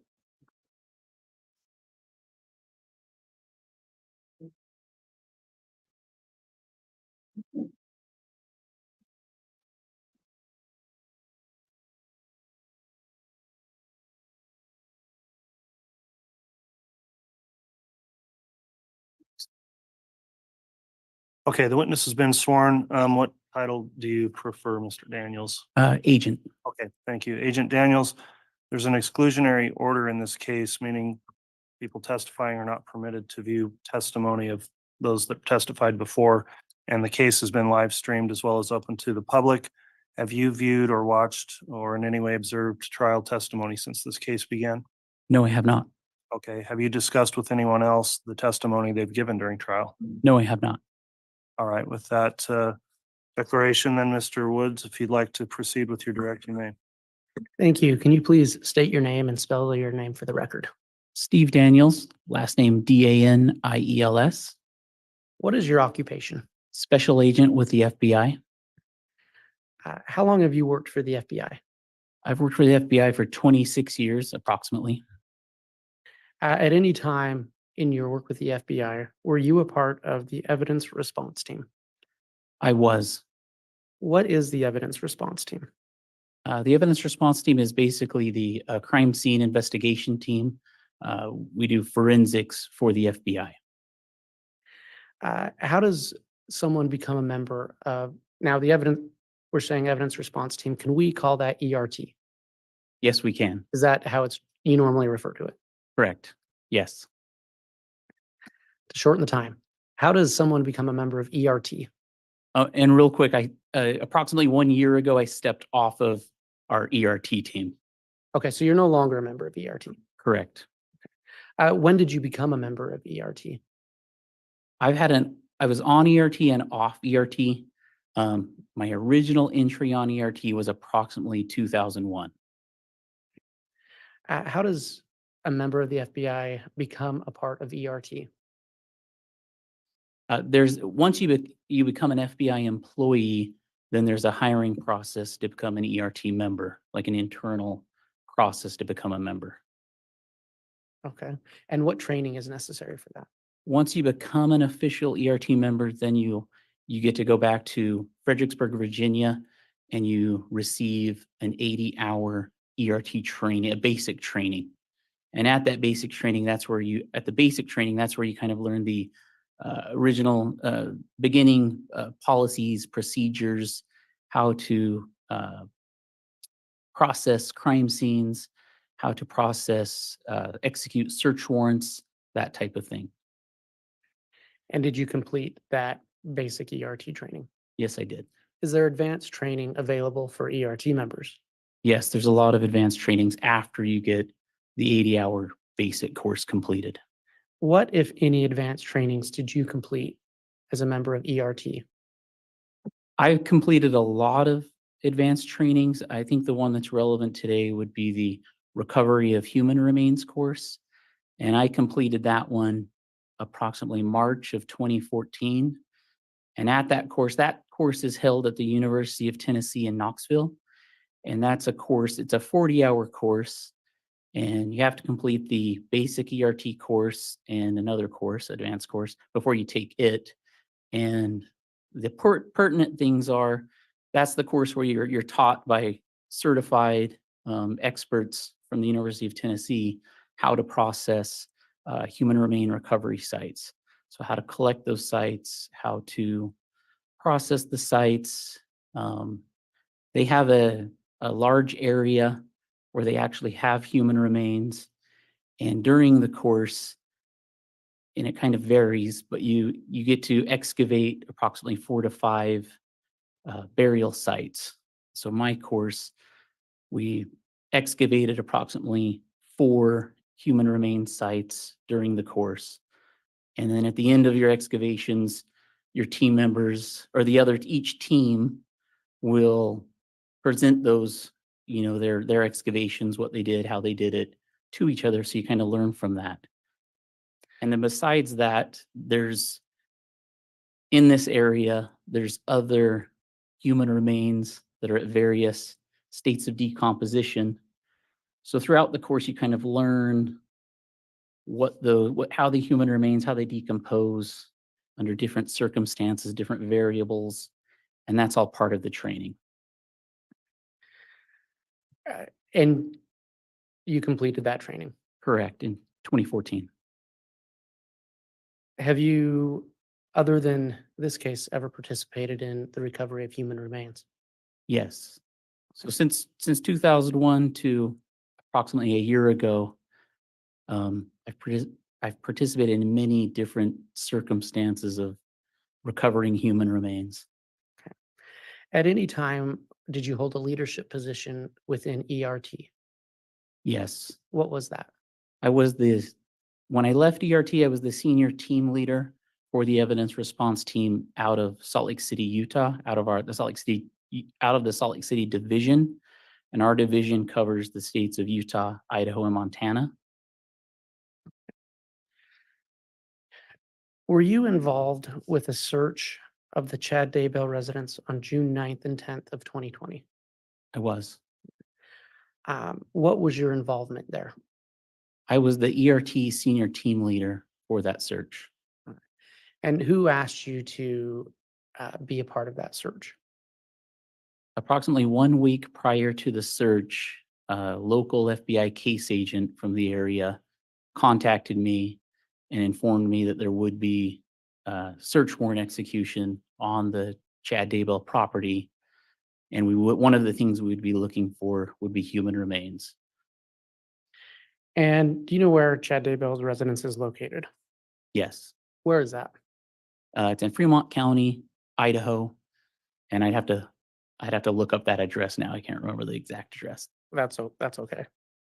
What did you and your team do in preparation for the search of Chad Daybell's property? So once that FBI agent contacted me about a week prior to the search warrant execution, I spoke with that FBI agent who was one of the case agents for the FBI. And then we contacted local Rexburg Police Department. And then I would have contacted our evidence response team unit. And our evidence response team unit oversees all evidence response teams nationwide. And then I would have contacted the evidence or our FBI laboratory. And at the FBI laboratory, we have a group called the Operational Projects Unit. And together, all of us came up with a search strategy.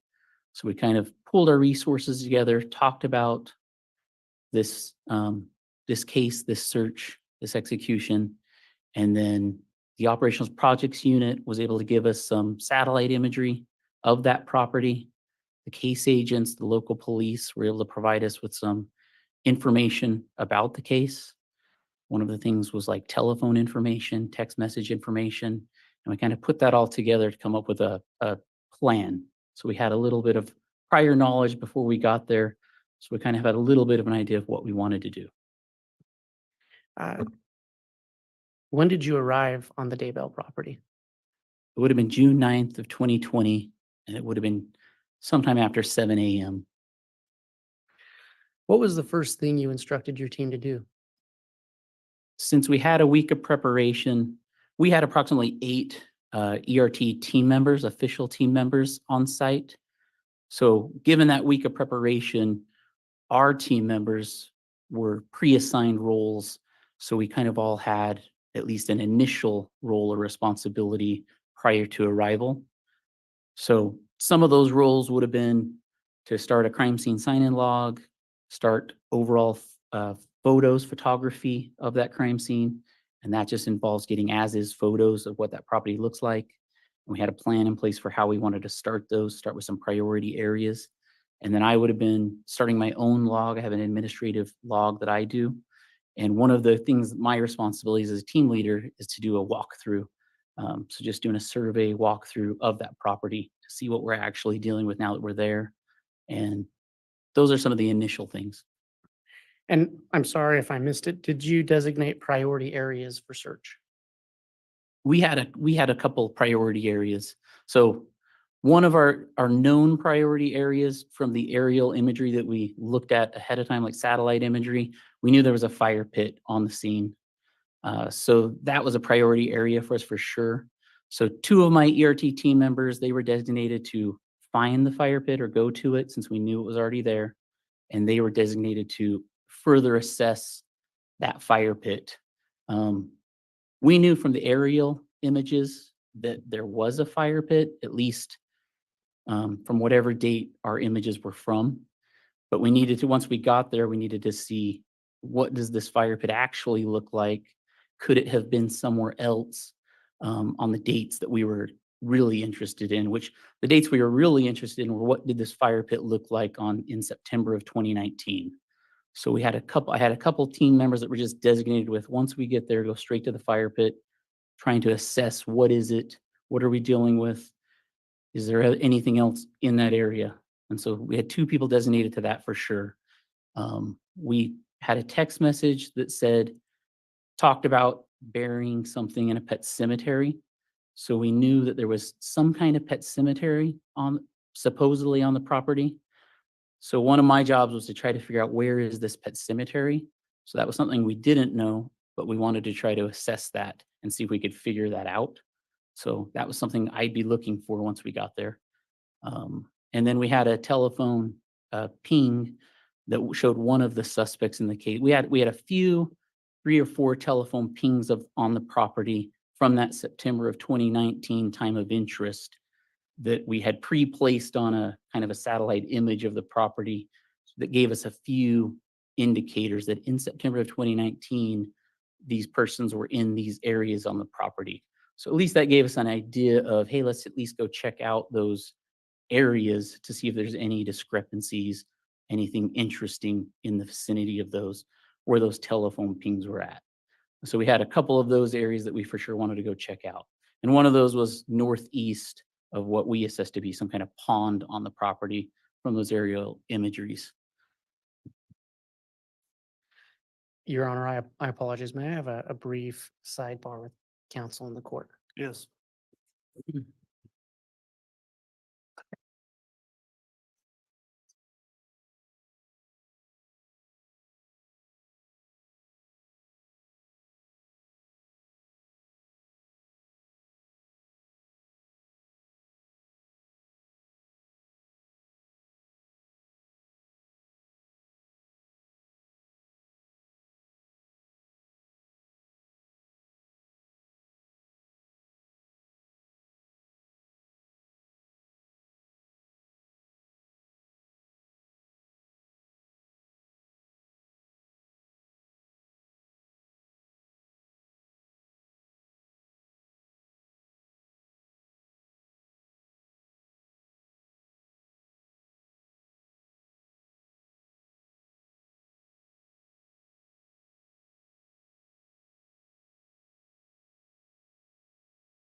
All right, thanks, counsel. You can continue with direct. Mr. Wood. Thank you. And so after that sidebar, Your Honor, I do have some pictures to admit by way of stipulation. I do have copies for court and counsel. The first set of pictures would be 170 F through GG.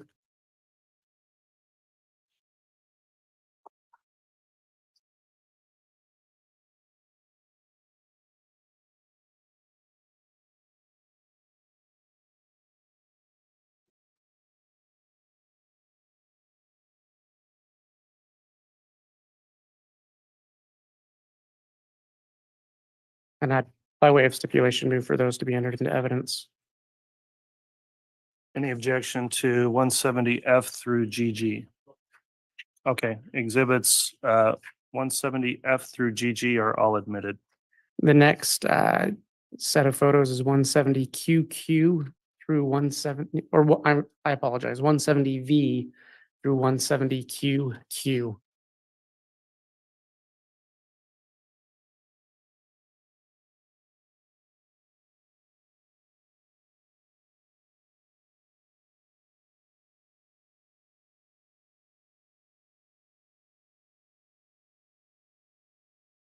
Thank you. And so by way of stipulation, I'd ask for those to be admitted.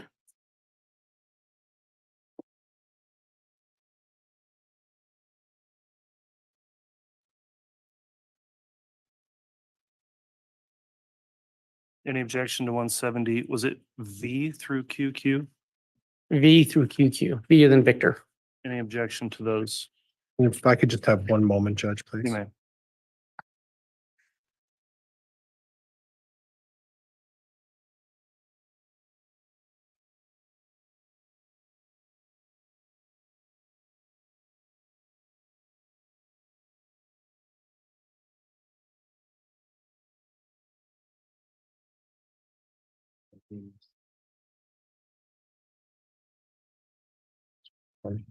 No object.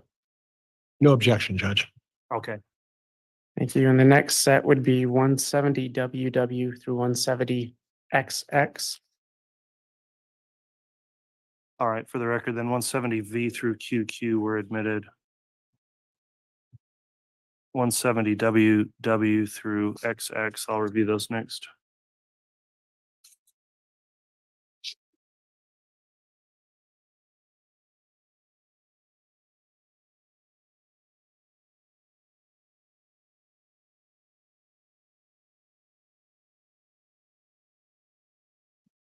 And I do want to clarify on marking, Mr. Wood, the first set of F through GG, I'm going to call them out individually to track on the record if these are what you have as well.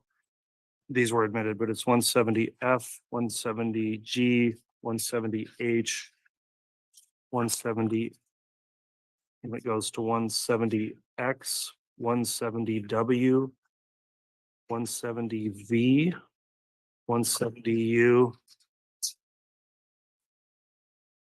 170T, and then it's 170GG.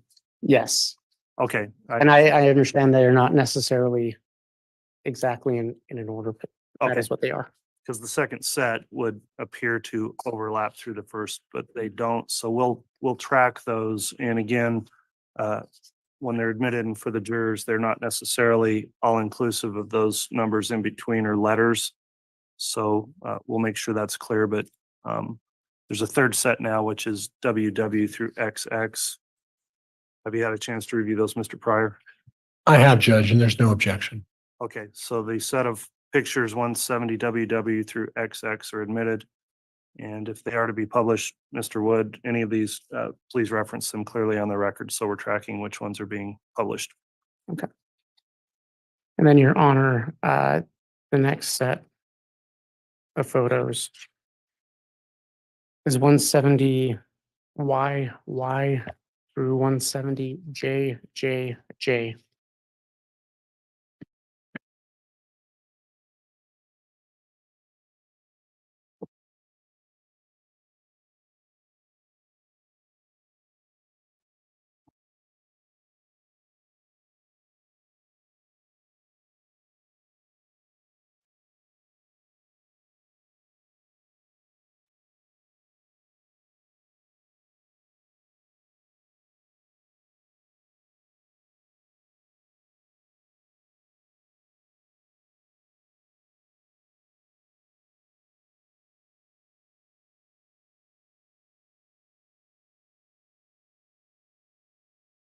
I believe those come in by way of stipulation as well, so I'll move for their admission.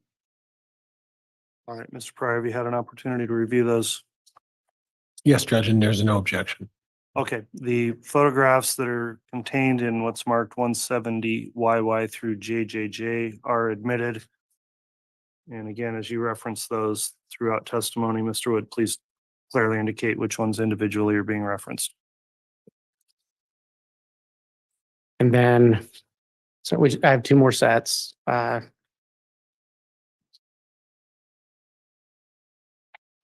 170 KKK through 170 WWW.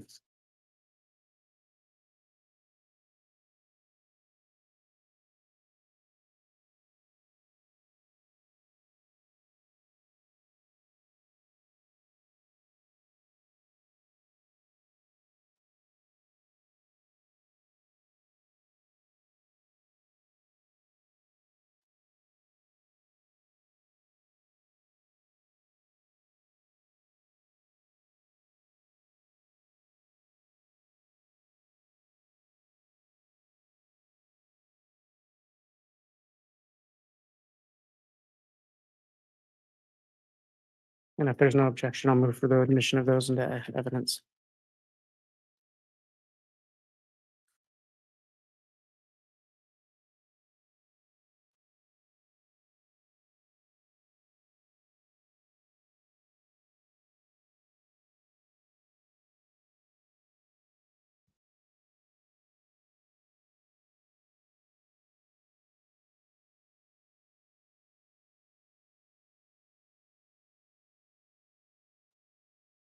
No objection, Judge.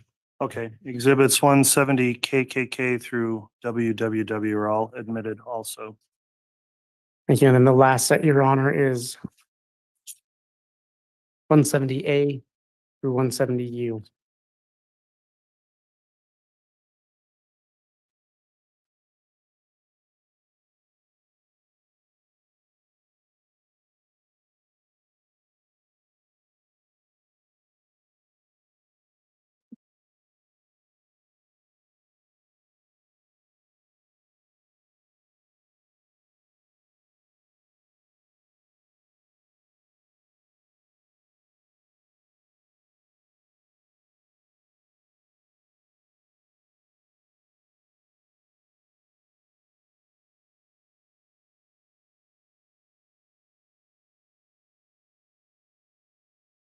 And if there's no objection, I'd ask that those be entered into evidence.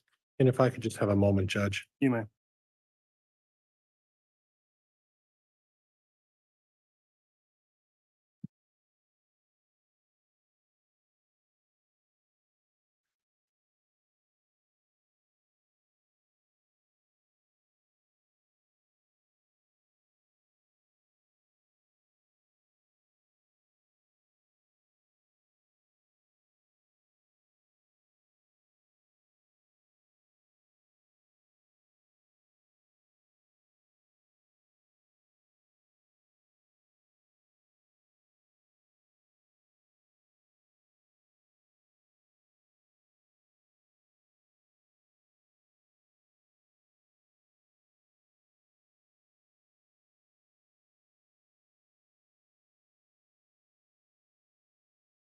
I have no objection, Judge.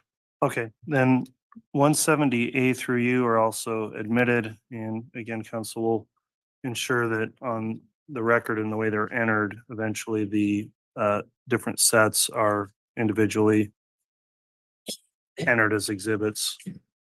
So those have all been admitted now. Thank you, Your Honor. And I appreciate the court's patience in getting that clarified on the record.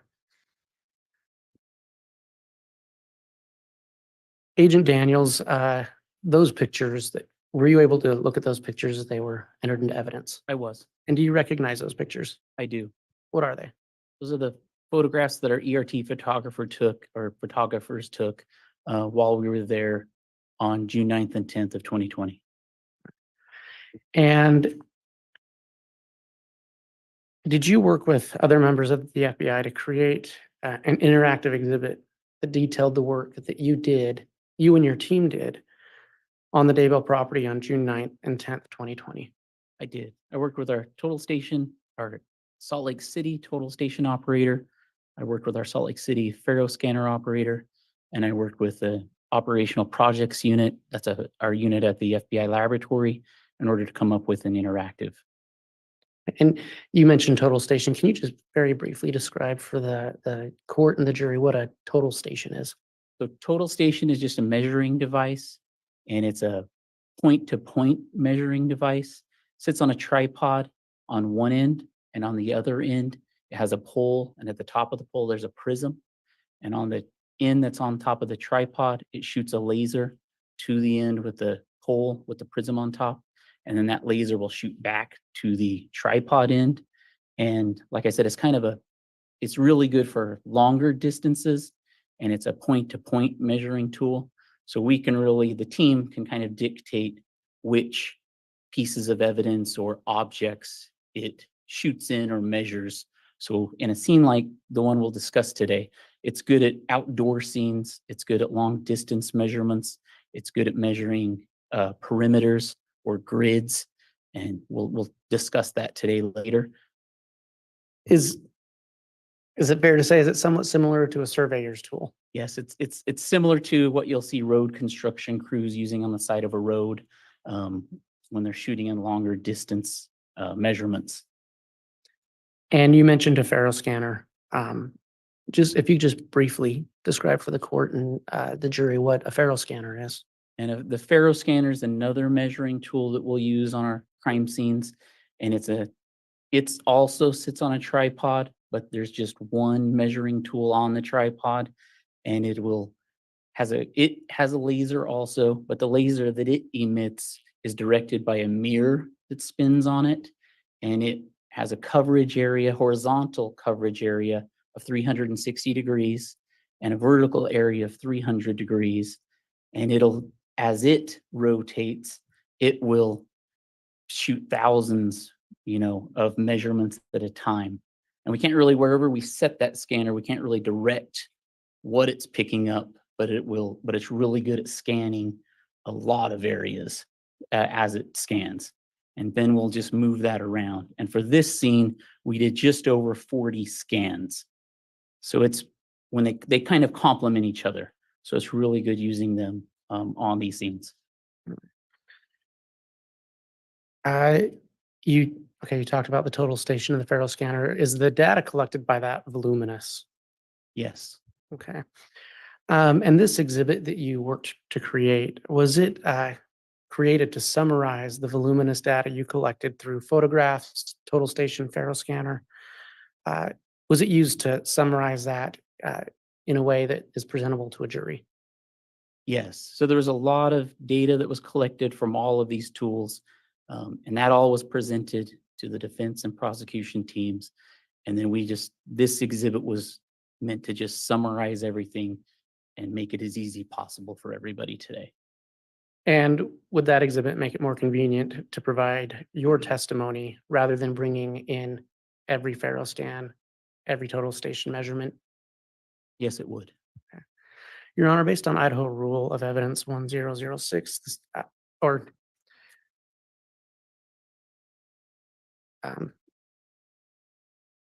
the state would move to admit that demonstrative, or I apologize, the summary exhibit 171 that the agent has just described. All right, has defense counsel been able to review the exhibit?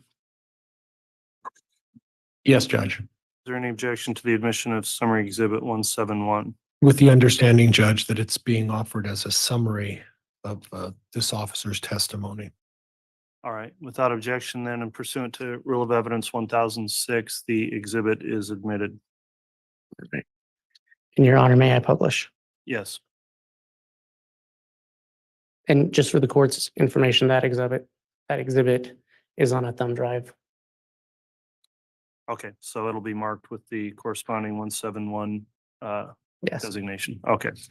I believe I gave the court a courtesy copy earlier, and then this one will be presented into evidence. Very well.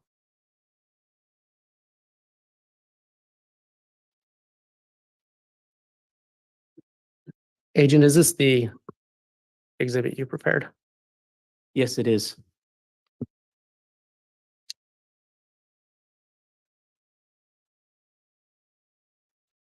It's just taking a second to read.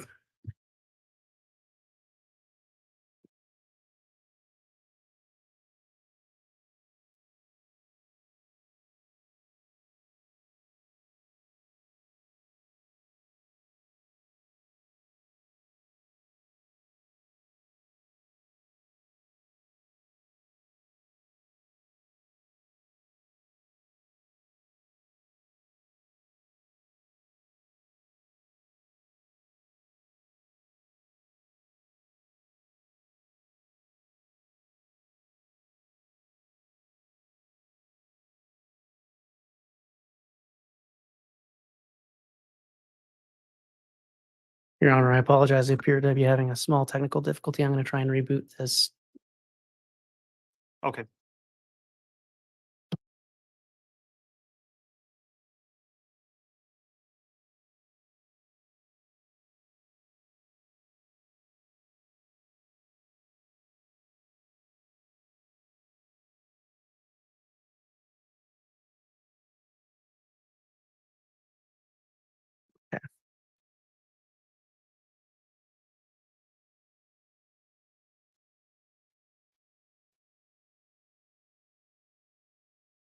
All right, I think I have it going.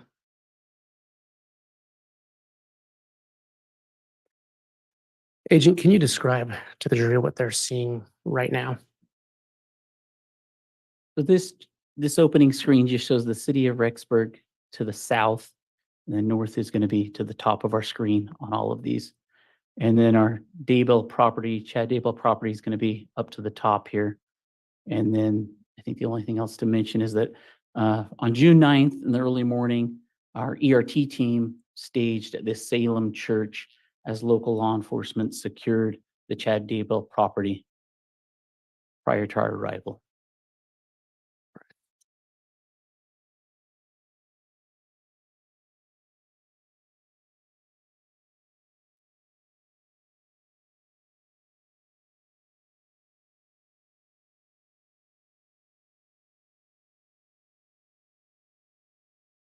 I apologize, Your Honor. It still seems to be having an issue. There we go. Or maybe not.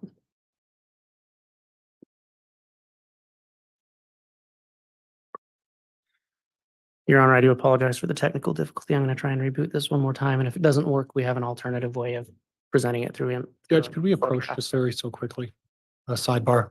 I would prefer if Mr. Wood maybe continues working on that. Is there another prosecutor that can sidebar in his absence?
Yeah.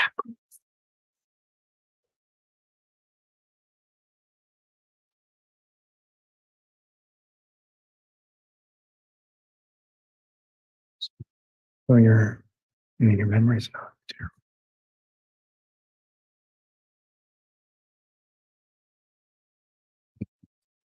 That's part.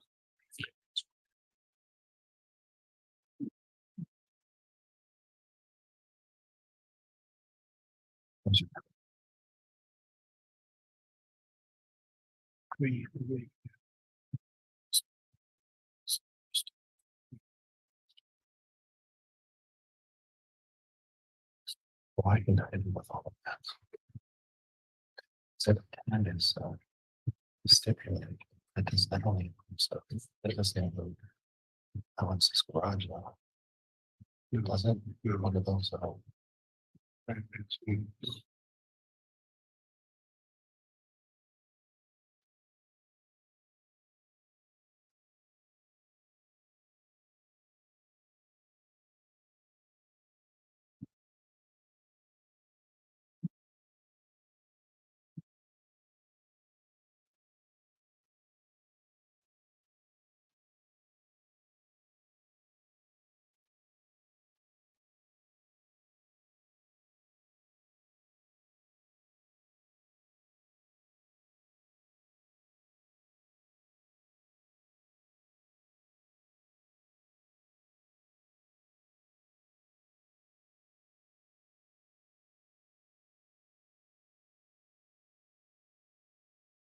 Again, I apologize. We this last night and looking at so.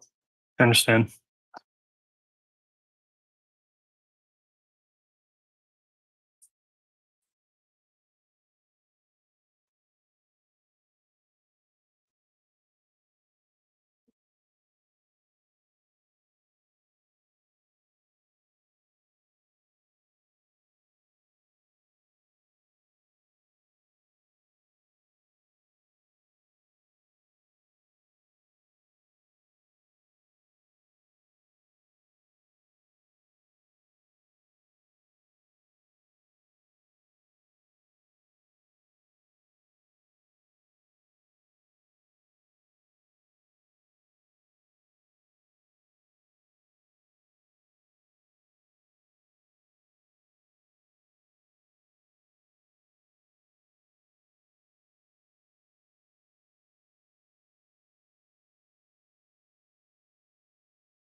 The time, I don't know if we'd want to break for, I don't know if lunch would already be here. If it is, if we'd want to break for an early lunch, we can get this figured out.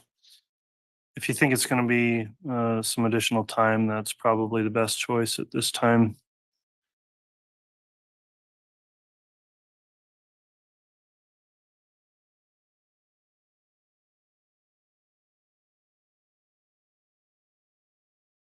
That may be the best choice. And if we could have, I don't know if it's possible today to have a shortened lunch based on what the court had mentioned earlier.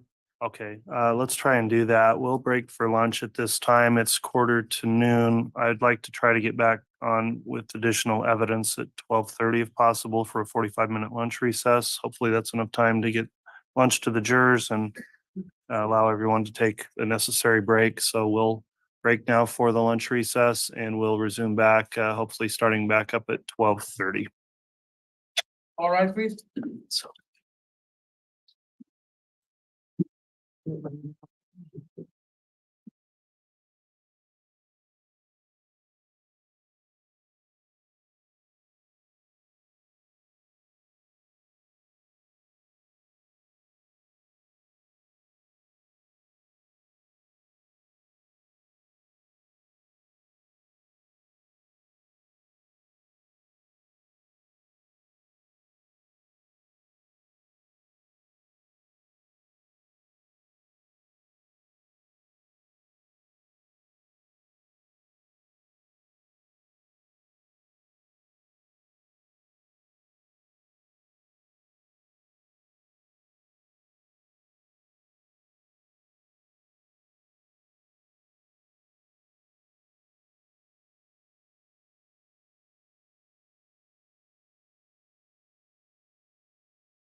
Thank you. Please be seated.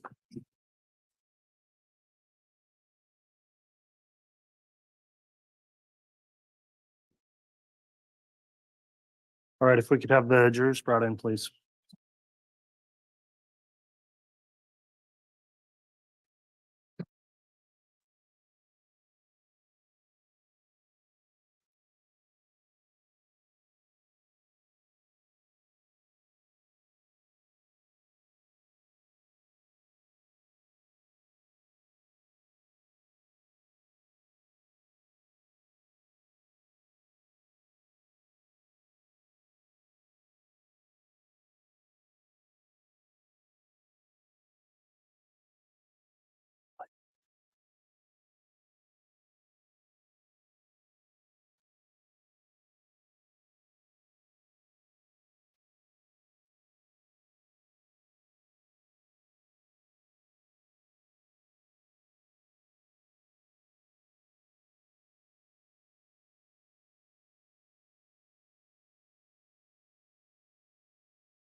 All right, Reed.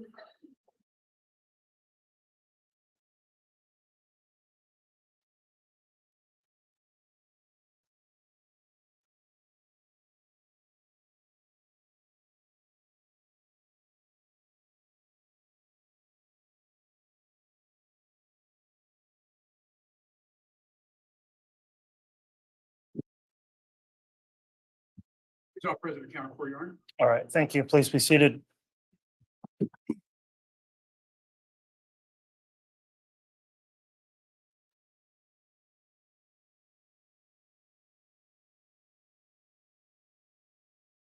All right, we've concluded the lunch break. We're back on the record on CR 22-21-16-23, State of Idaho versus Chad Guy Daybell.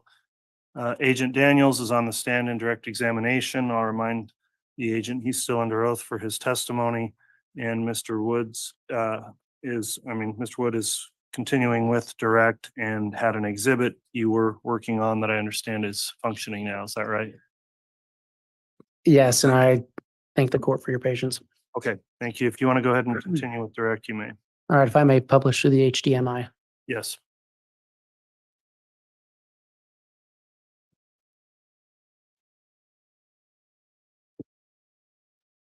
Agent Daniels, you were in the process of just quickly describing what this picture shows.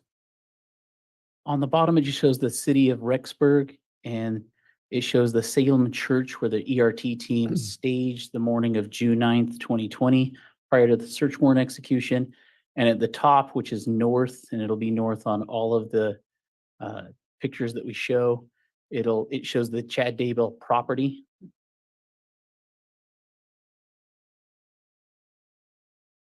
And just to clarify, you were part of the search there on June 9th, correct? Correct. I was the ERT senior team leader. All right. Agent, I'm going to start with the house on the property.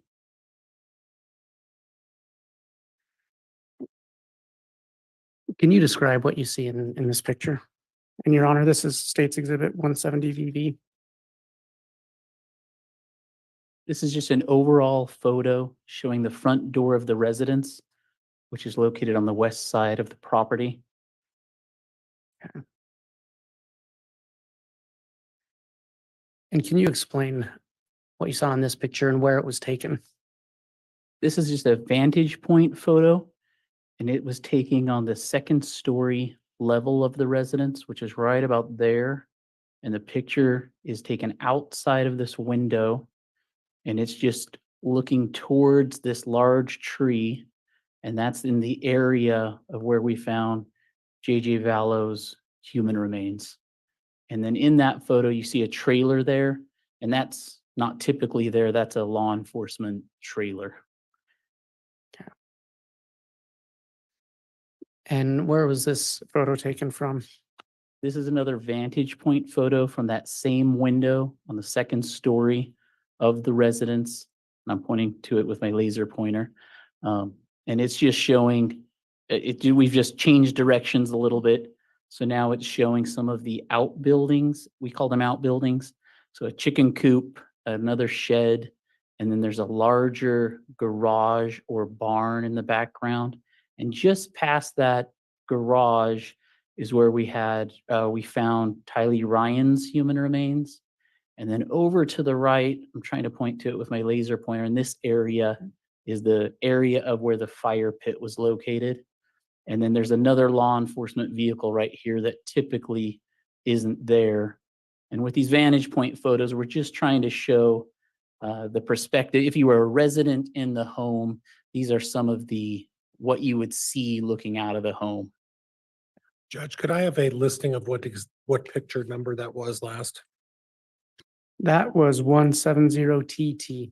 All right, thank you. And Mr. Wood, if you'll try to reference Yes. those each time, thank you. And this next picture is 170WW. Agent, if you can tell us what you see and where that was taken from? This is another ERT photograph, another vantage point photo from the residence, and it's looking through a kitchen window. And this time it's still pointing to the east part of the property. And this time you can see kind of that area of that large garage or barn. Eventually we'll see better pictures of that barn, but this is the area where there's a large garage door, so the entryway to that barn. And then on what ends up being the southeast corner of that garage or barn, there's kind of a man door. So from this photo, you can see the entryways to that large garage. And then past that garage again was where we end up locating Tylee Ryan's burial site. And then just to the right is the area of the fire pit.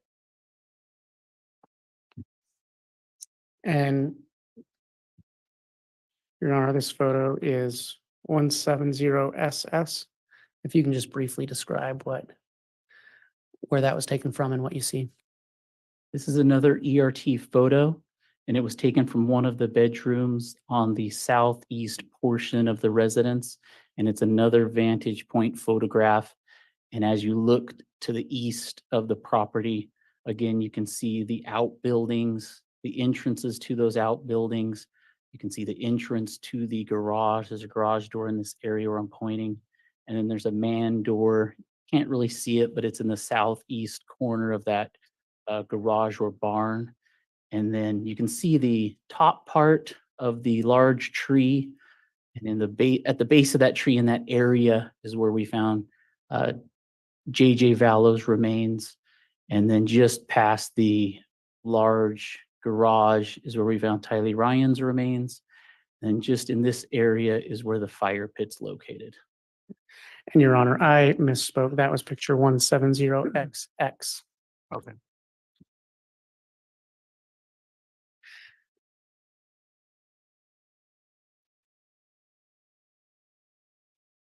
And Agent, you testified earlier about how when you got there, you picked out some areas of interest. Can you, with your pointer, show the jury where those areas were? Prior to arriving from our aerial images that we saw, like satellite imagery, this was the area of the fire pit. So we knew that was a priority area. We were going to look for Pet Cemetery, which we didn't know where it was on the property yet. And then we had some telephone ping information. One of those pings was in the area up here where I'm trying kind of circling.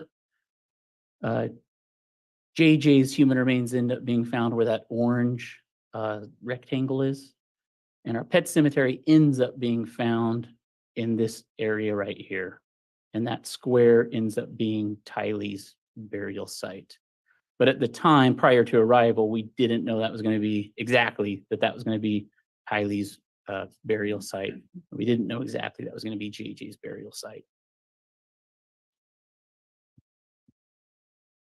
I'm gonna click on this fire pit area. and click on show measurements. Can you explain for the jury what those measurements are? So initially, when we arrived, we had 2 team members that were designated to go to the known fire pit and start assessing what are we dealing with on June 9th. And so part of that assessment, they started observing ash on the ground in the area of this fire pit. And they started setting up this grid. So this outer portion that I'm highlighting right now is the outer perimeter of the grid they set up. And the reason they did that was just because of the ash that they could see on that ground in the vicinity of the fire pit. And with the grids that they ended up setting up, they just kind of quadranted out. So they made a quadrant here, a quadrant there, one right here around the fire pit, and then the fire pit actually became a quadrant. So that was just an easy way for us to kind of designate and search each of those individual quadrants and search the fire pit. And we'll get into that in a minute. And it just, as we collect those items from each quadrant or grid, it's just an easy way for us to kind of document where things came from. And then in a minute, we'll show some photos of a charm that we located. And that's dot right there is where the approximate location of where we found a silver charm. And we didn't get an exact measurement to that charm, but with our total station measuring tool that I described earlier, we total stationed in all of these outer points, the perimeter and inner points, like just where these corners meet of this grid.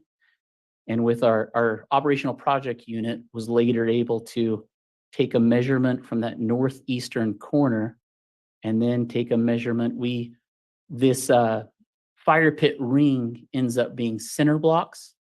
So at each end of each of the center blocks, we took a total station measurement. So from those measurements, we were able to get a precise measurement of that northeastern corner to one of the ends of our center blocks. And so that's the measurement you're seeing there, 33 feet, 1 inch. And so you get an approximate distance from the northeast corner to the fire pit ring. And so we're at least able to show you an approximate distance as to where that silver charm was located. So, Agent, I'm going to click on these photos.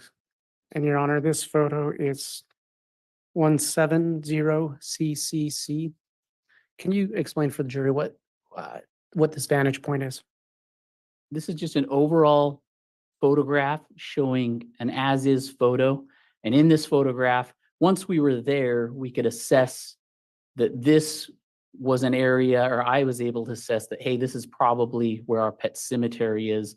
And I made that assessment based on there was a small dog statue right there at the bottom of that pole. And then in front of this dog statue, there were some discrepancies to the ground or some depressions. And so I was quickly able just to make a pretty decent sized square in this vicinity and get a team to start processing that area. And that's what we called our pet cemetery initially. And then in the background, you can kind of see where the fire pit area is back here. And so that's just an as-is photo showing what that looked like initially. In this photo? And this is just an example of that. The piece of the measuring equipment you see in the middle there, that's our Faro scanner. It just sits on a tripod. And then this fluorescent tape that you can see around on the ground, that's the team starting to create those grids that you can see over on the left side here. So the creation of the grids, and then you can see our Faro scanner starting to take scans of that area. And Your Honor, that's States Exhibit 170FFF.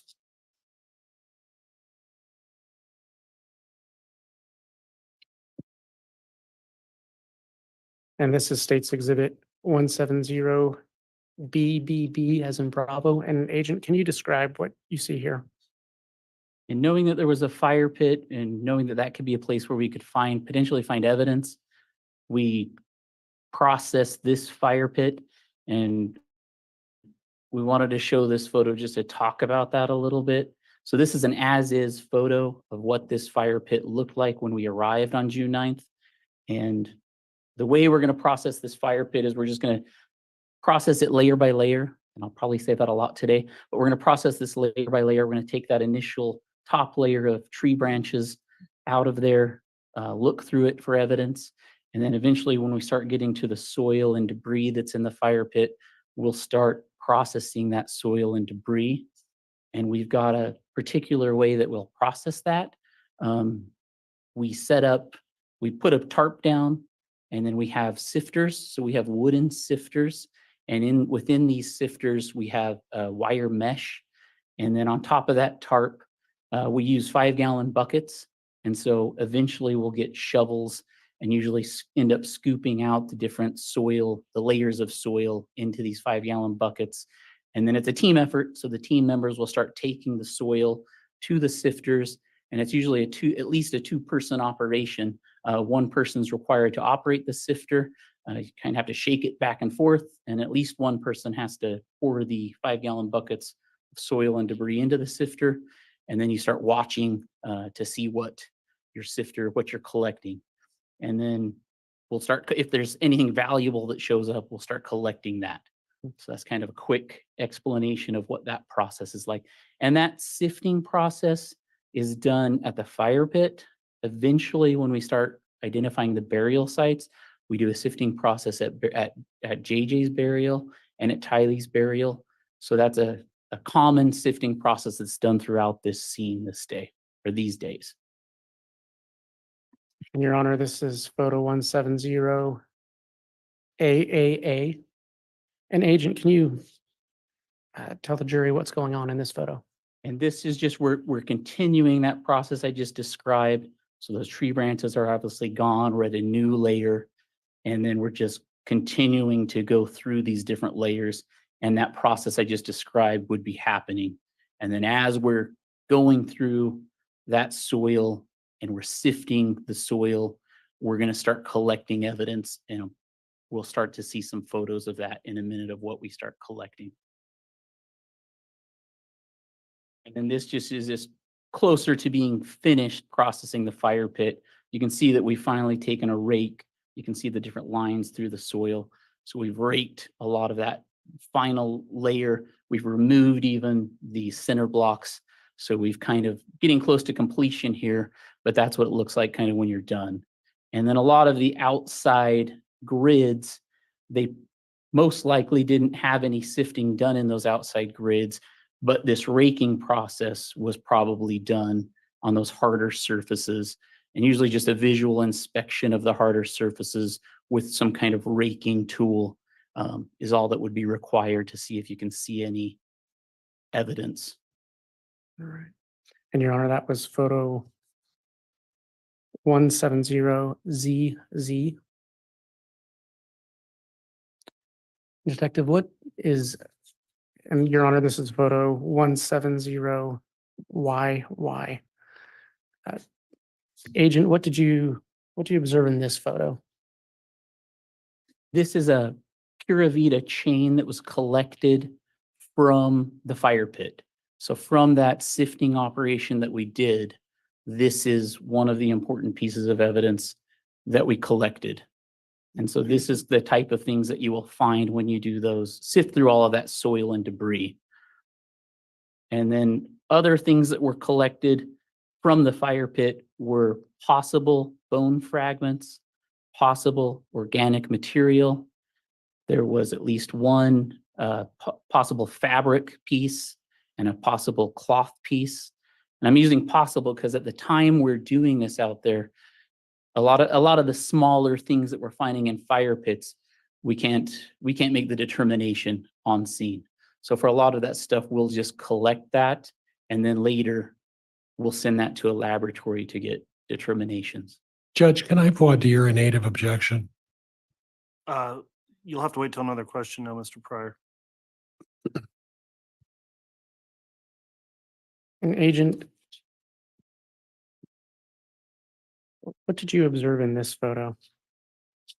This is the silver charm that was collected, and it's the one that will reference back to this red dot in the measurement screen over here at the northeast area. And And so, Your Honor, I'll just, for the record, that's 170 D as in Delta.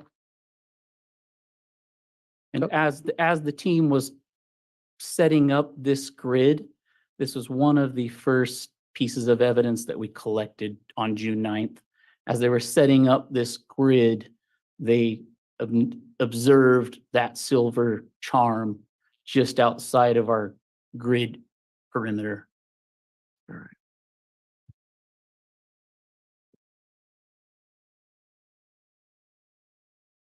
And what is that photo of?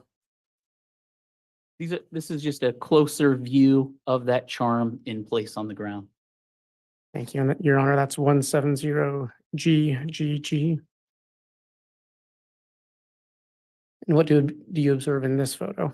This is the same charm in place. We've just placed a placard. And obviously, this is item number 1. So that was the first item collected. And Your Honor, that's 170HHH. And this is 170III. And can you explain what you see there? This is it. Now we've moved it. We've just put it on a piece of paper and with the same close-up photo with scale.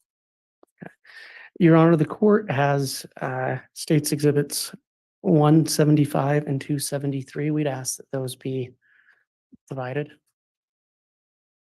All right, we'll get those.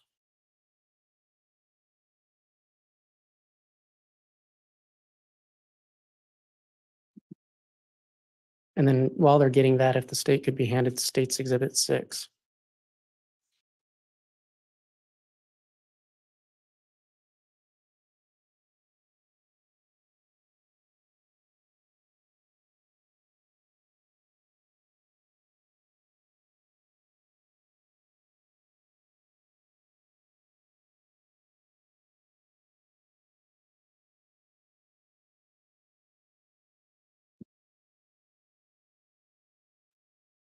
Submitted. What's that? Okay, we have 6. Did you also want 175 and 273? Yes, those are 2 pieces of physical evidence that were brought in. Oh, okay. And you want those brought in at this time?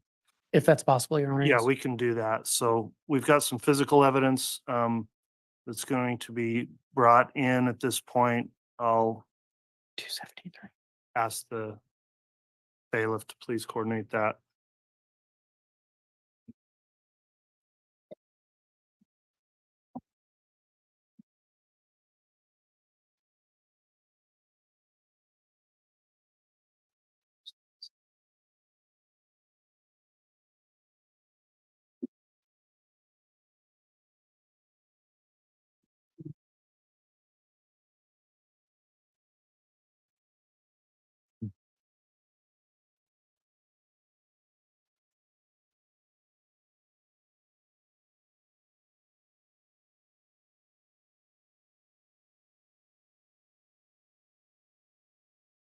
Your Honor, I might inquire now. These next 2 items are smaller items. Do you want them placed on the table or can they be given to Mr. Daniels on the stand?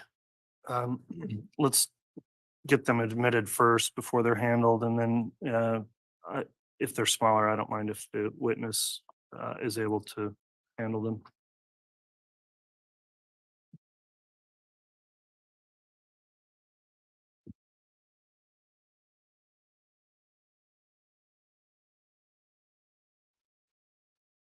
You want to allow defense an opportunity to view those, Yes. and then we'll, Marking, Your Honor.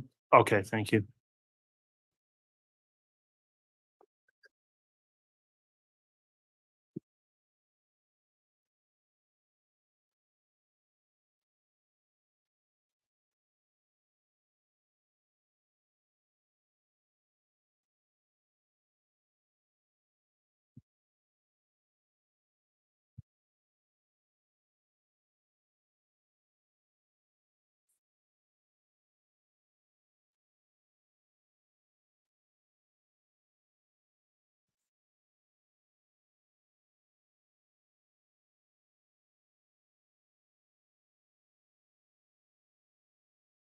All right, I'll instruct the bailiff, please hand those to the witness at this time, and you can inquire in aid of admission if you wish, Mr. Wood.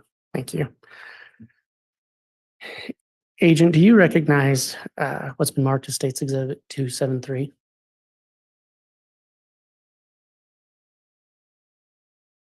Open these or? Your Honor, may he open those to identify the, without showing to the jury, to identify the content? Yeah, and we do have gloves up there if you'd like to wear those. I don't know if that matters to the state I and, think he's wearing some. okay, didn't see that. Thank you.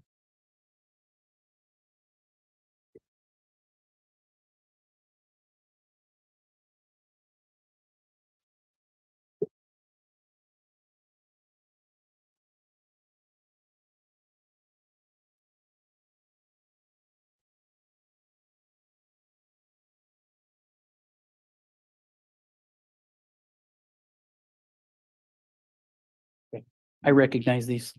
What does it purport to be? It's the Pura Vida chain and the silver charm. Okay, and which one was marked as 273? The Pura Vida chain. Okay. Is that the same chain that was collected from Chad Daybell's residence on June 9th, 2020? Yes, it is. Your Honor, I'd ask that State's Exhibit 273 be entered into evidence. Any objection? All No right, objection, Judge. all right, without objection, then that was 273 is admitted. And then can you identify State's Exhibit 175?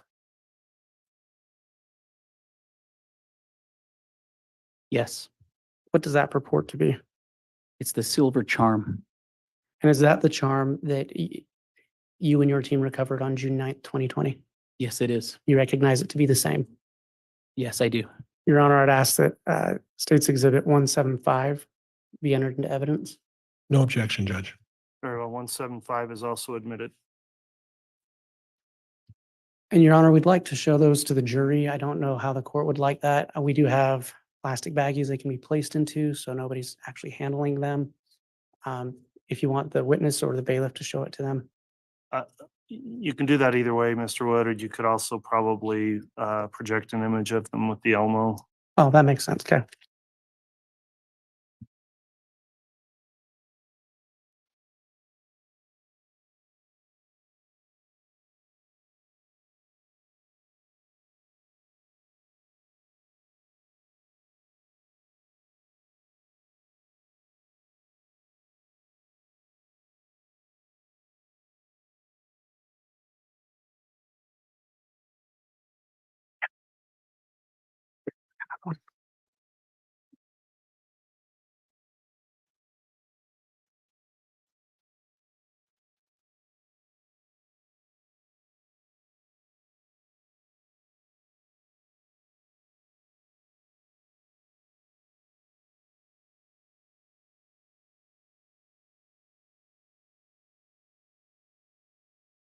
And Your Honor, with the court's permission, I'll also mark these bags with the corresponding State's Exhibit numbers. Yes, you may do that.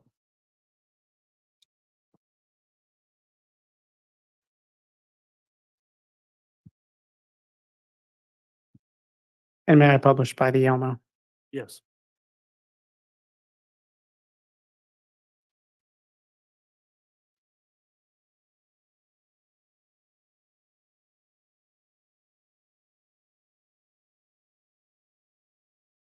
Agent, can you describe what you found in State's Exhibit 273? This is the Pura Vida chain that was found inside the fire pit. And then on this end right here is where it says Pura Vida.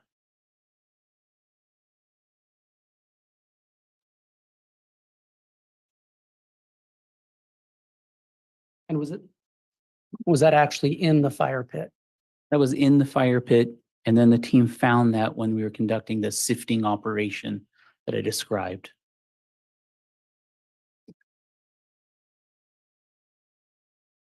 Your Honor, for the record, I'm now publishing State's Exhibit 175. All right, 175 is being published. And can you describe what you see there? That's the silver charm. And that's the charm that was found in that northeast corner, just outside of our grid perimeter. And that was seen on our exhibit, indicated by that red dot over by the measurement area. And Your Honor, for the record, I'm now publishing State's Exhibit 6.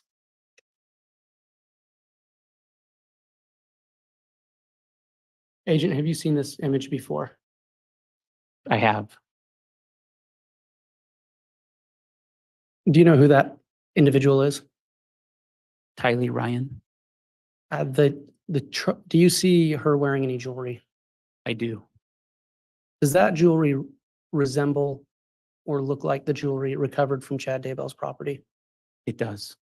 Thank you.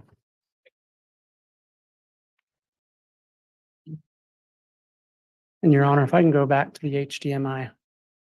Okay.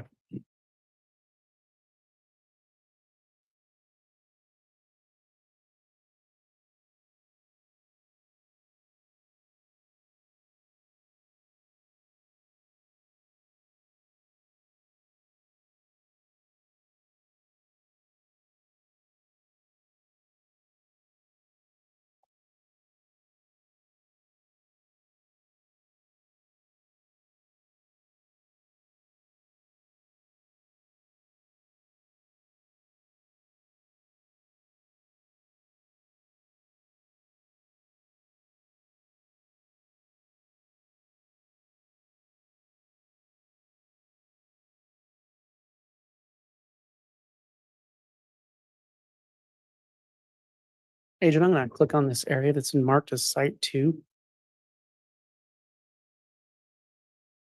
And what was Site 2? Site 2 is the burial site for Tylee Ryan.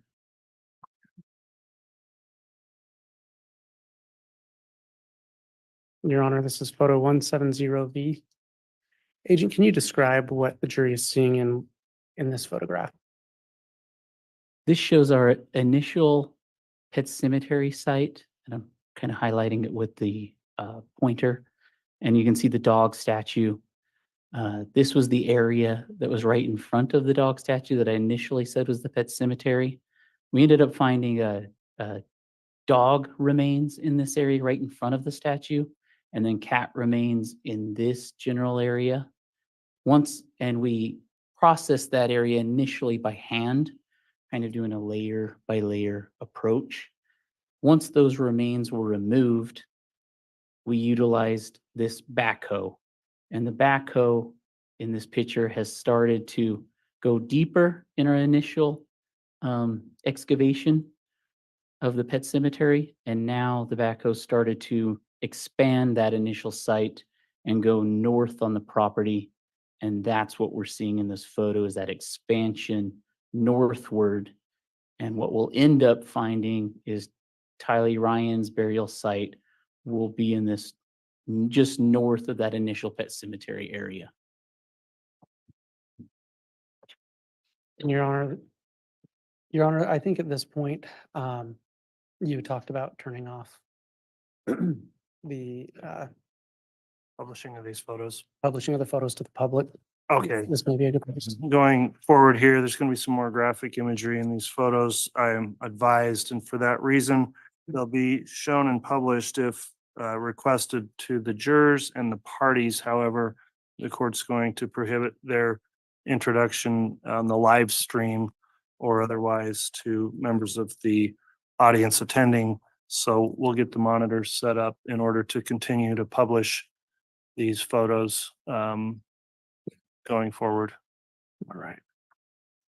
I don't know if we probably need to reseat some of the members of the public as well. So if everybody wants to just stand up and take a stand-up break for a moment, we'll get that arranged. All rise, please. So,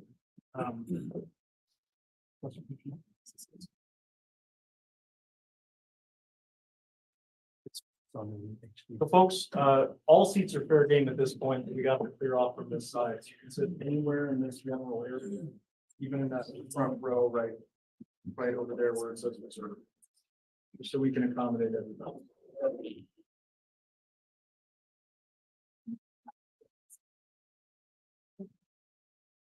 And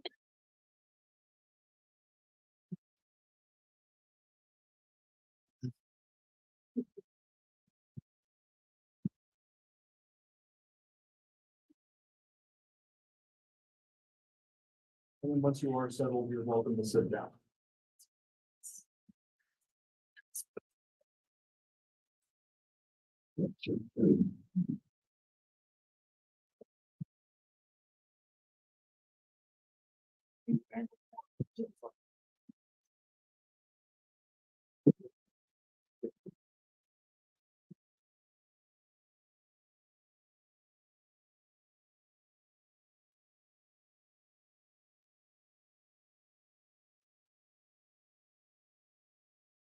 Okay, thanks everyone for accommodating that request.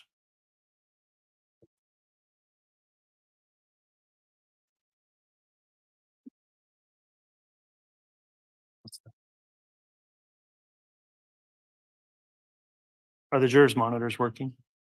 Okay, thank you.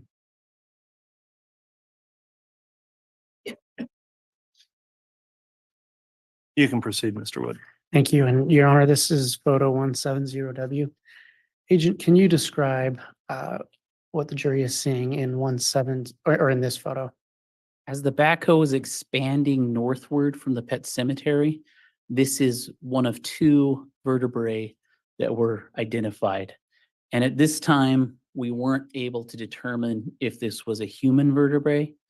But the key thing was at this point, we stopped and we had a forensic, or we had an anthropologist with us on scene, and we tried to make a determination if this was human or not. And while that determination was being attempted, I caught an odor of human remains decomposing. And so that leads us to stop utilizing the tractor, and we start processing this area by hand.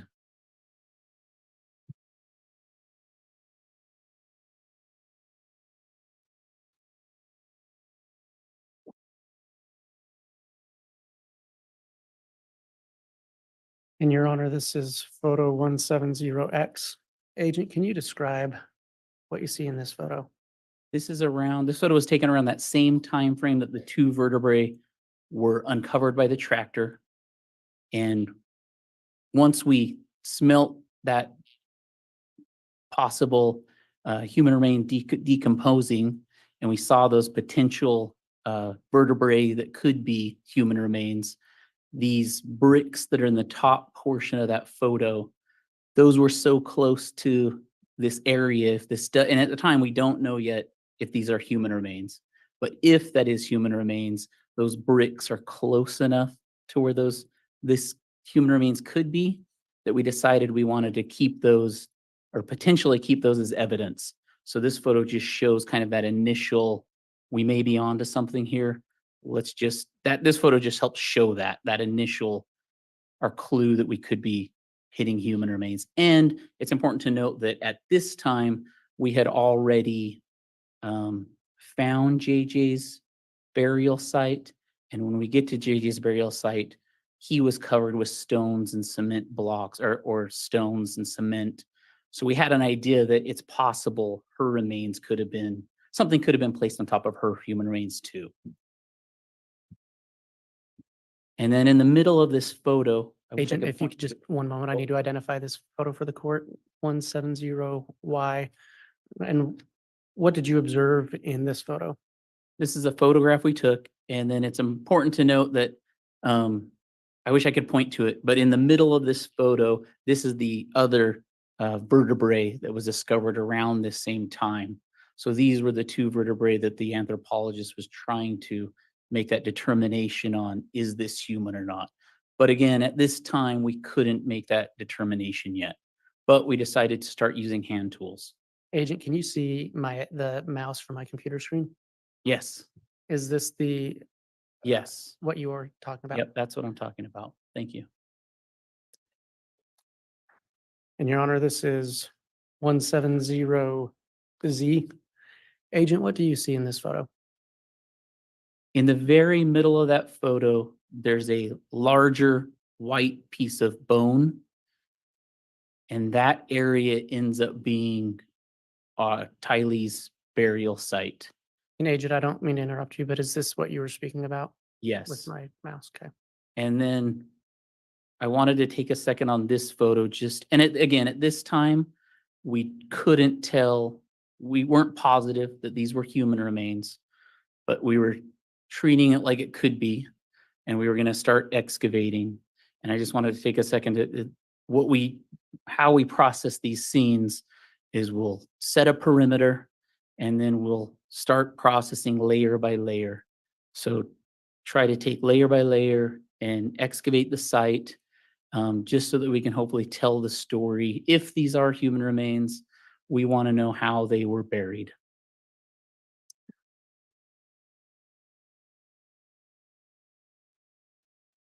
In Your Honor, this is photo 170AA. And Agent, what did you observe in this photograph? And this is just a closer, now we've excavated that bone that we saw in the last one. So we're getting a little bit deeper around it.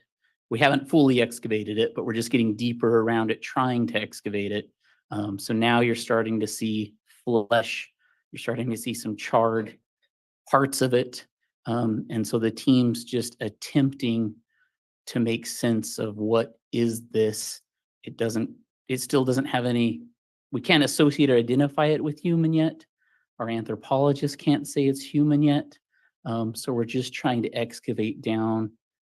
Can we get to it? Can we see more of it to try to make those determinations? And another thing just to note is that we have a variety of tools that we'll use to do these excavations. We have shovels, rakes, picks, typically when we're further away from the remains. As we get closer, we'll use smaller things. We have smaller shovels, rakes. We have wooden tools that we'll use. We like to use clay modeling tools. We like to use tongue depressors if we get closer to bone and flesh. So that's kind of the variety of tools that we'll use for these different scenes. But this is just that closer up view of what we were dealing with. But again, at the time, we couldn't make the determination that this was human remains. So we're just trying to get to what this is and excavate it.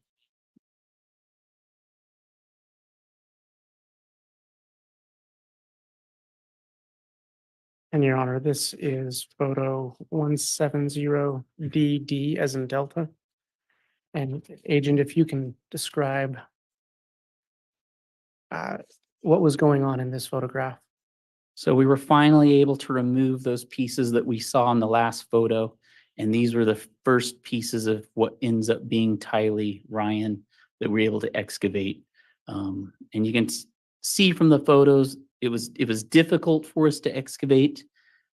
And when we finally excavated it, these were the first pieces that we were able to say, these are human remains. And at this point, this was kind of our ending point, or we started wrapping up for the day.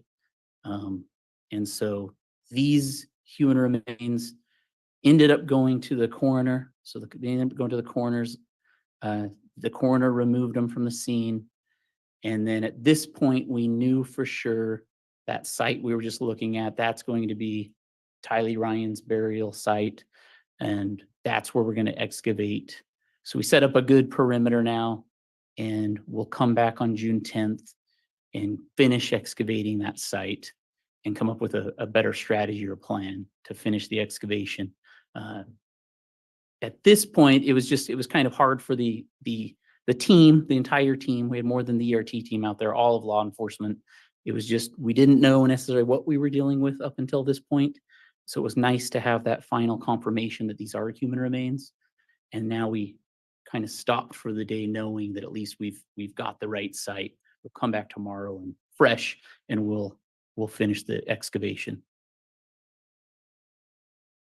And Your Honor, this is photo 170BB as in Bravo.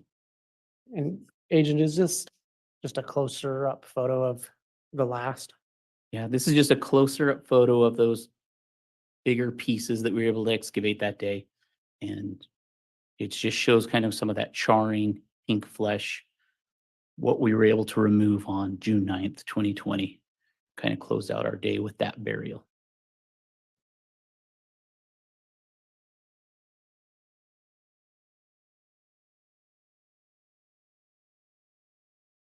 And Agent, what do you see in this photo? After we removed those larger pieces on June 9th, this is just the photo of what was left in the burial. So this is what it looked like once those bigger pieces were removed. And this would have been what we came back to on June 10th. And for the record, that's 170LL.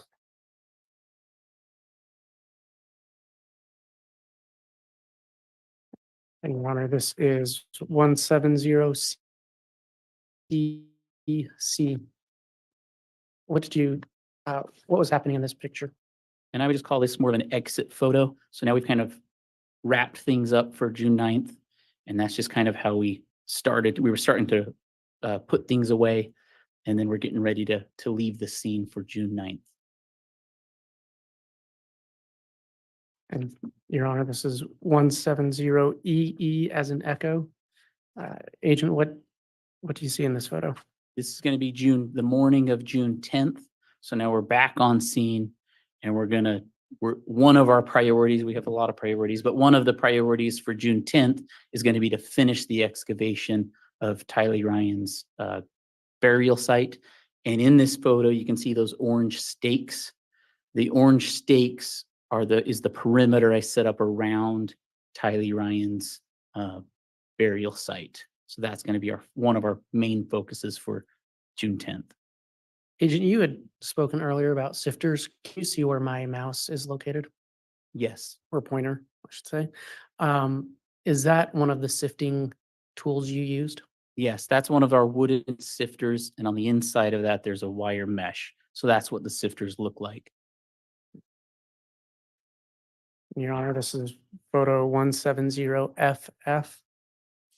And Agent, what was going on in this photograph? So this is just showing there's those orange stakes.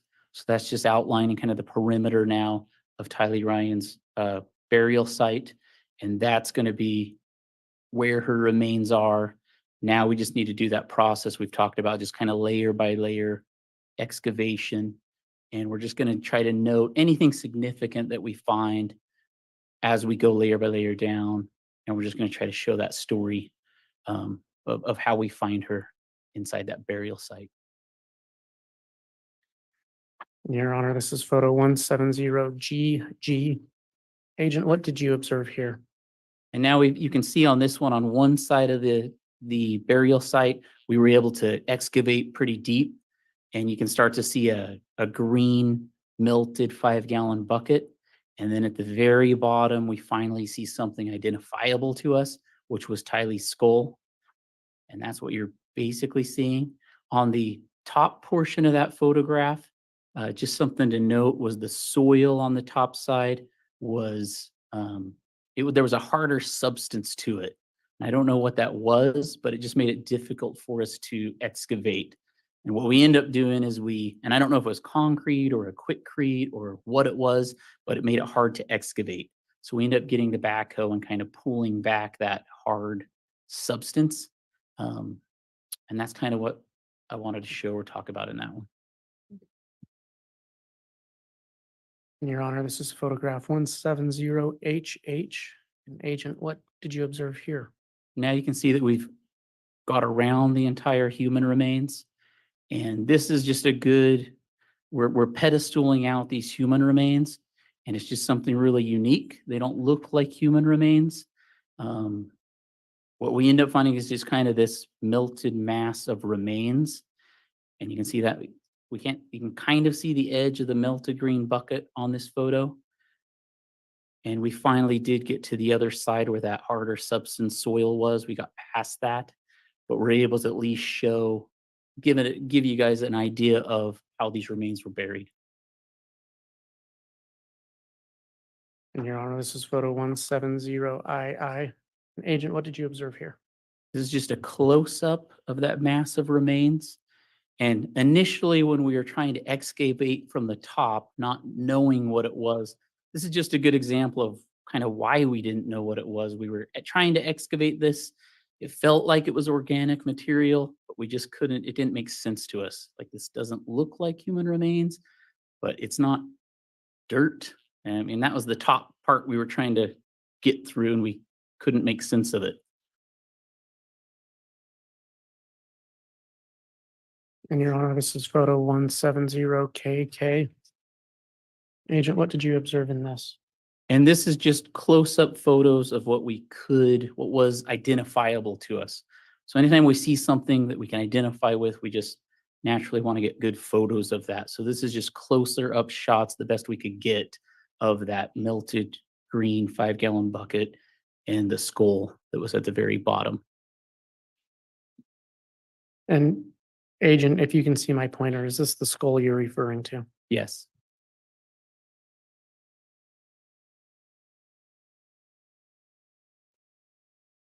And Your Honor, this is 170JJ. Agent, what is this? This is just another close-up as best we could. Again, we're trying to get deep in that hole or the burial and get a close-up as best we can in place of that skull. And that's what you're seeing.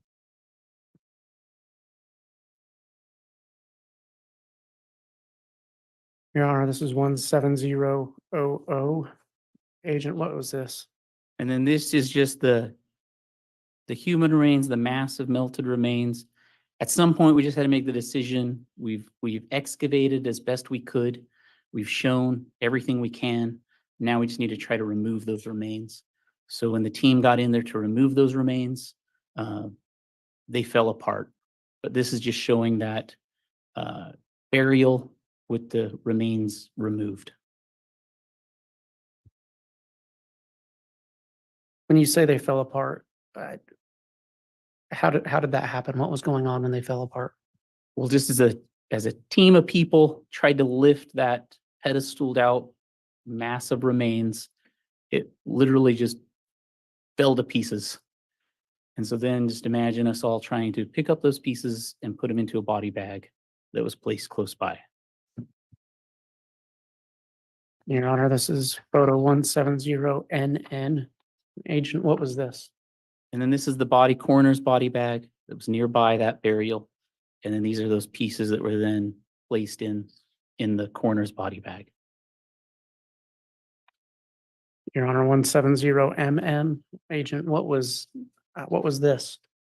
So once we've removed all of the human remains that we could see in from the burial, we had the anthropologist just go through the remains just to give us kind of a field inventory of what remains do we have? Does it look like we have everything? As a team leader, we just want to make sure, could there be other burials on the property? Do we have everything? And so the assessment was we have everything that we need from the one burial. And so that's kind of what this was. It was the anthropologist coroner kind of going through the pieces just to give us some feedback as to if we have what we need.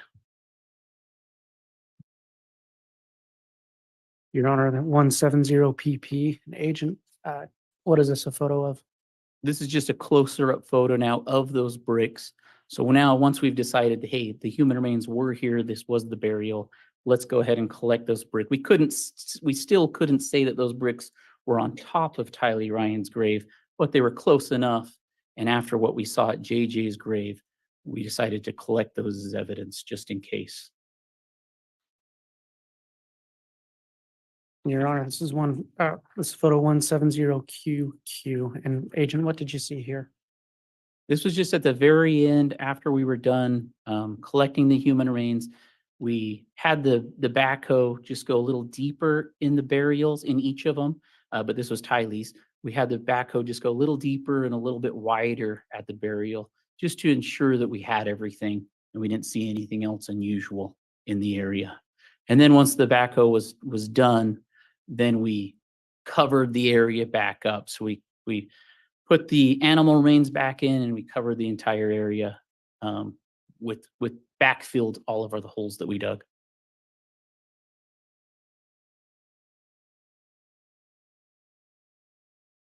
Agent, what do you see on the screen? I see Faro scanner diagrams at the bottom, and then over to the right, there's our ERT photographs in a line. And can you just describe the relationship between these photographs and the Faro scanning that is pictured? So the ERT photographs are to your right on this screen. And as we click on each one of the photographs, it's just going to show it's when you click on it, that photograph's going to be blown up in the middle. And then it's going to show a layer. We'll start with layer A. And then when we click on that layer, you're going to get a line in the bottom Faro scanner diagram. And all it's going to show us in the Faro scanner diagram is just an approximate depth for where we are at on that ERT photo, that layer.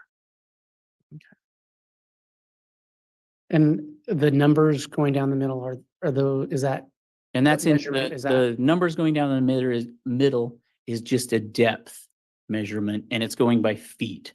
So 0 to 1 foot, 2 foot to 3 foot.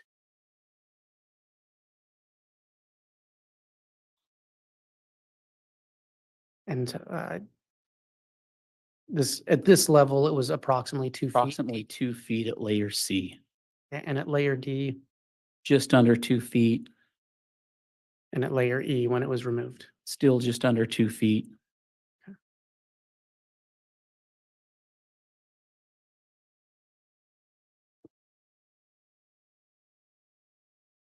Agent, I'm gonna call your attention to what's labeled here as the shed or barn.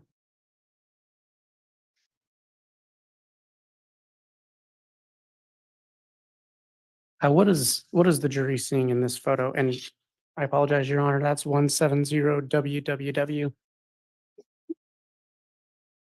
Oh, this is a picture of that garage or barn. And if you were looking from some of those vantage points from the residence, if you walk out of the residence, the back door of the residence, you would see this garage door. So this would be the first big entryway from the residence. So we're about to walk into, it's an overall photo showing the big garage door as you walk into the garage or barn. And what do you see here? This is another what we call overall photo of that garage area as you walk inside. And then over to the right, things of interest will be the tools that we're going to be looking at inside this garage. And one of the keys is for me, what I'm interested in, the ERT team's interested in, or law enforcement's interested in a burial site, is what tools could be used to bury somebody. And Your Honor, that's 170 QQQ.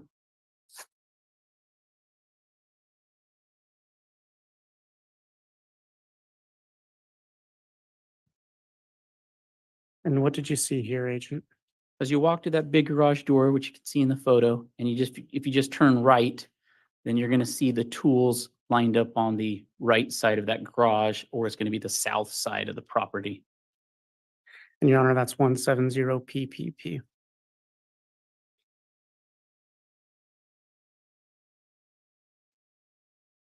And what did you see here, Agent? And this is just a medium shot now of those tools on that same side of the garage. We're just getting a little closer to them. Right, and that's, Your Honor, that's photo 170000. And just to inquire, Mr. Wood, are we through the graphic imagery at this point, or is it coming back in? It would be coming back in.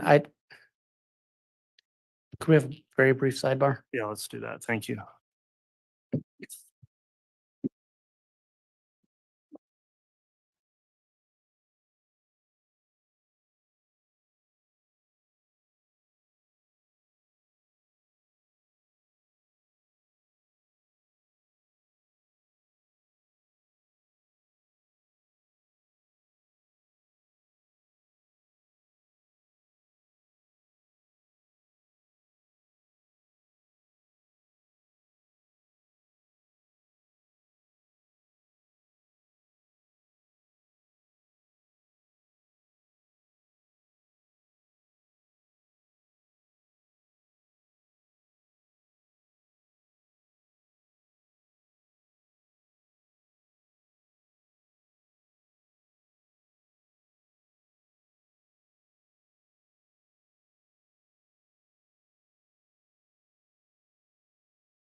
All right, thanks, council. On the sidebar there, we just discussed scheduling for today and where the state thought they might want to break for the day. We're going to continue on and bypass the mid-afternoon break so long as the jurors are all okay with that for now. And I think there's kind of an estimate that maybe here in 30 minutes or so we'll be concluding to break till Monday. Is that where you think things will be, Mr. Wood? Somewhat around there, and Your Honor, I appreciate that. Just based on the court's earlier request of when we'll be breaking, I think that would probably be the best place. Okay. So if you want to just continue on with direct and given that with our scheduling, is there going to be any more of the graphic photos today? No, Your Honor. Okay, so we can go ahead and just have the monitors or the projection if you publish anything further at this point, and then we'll go back to that further on Monday.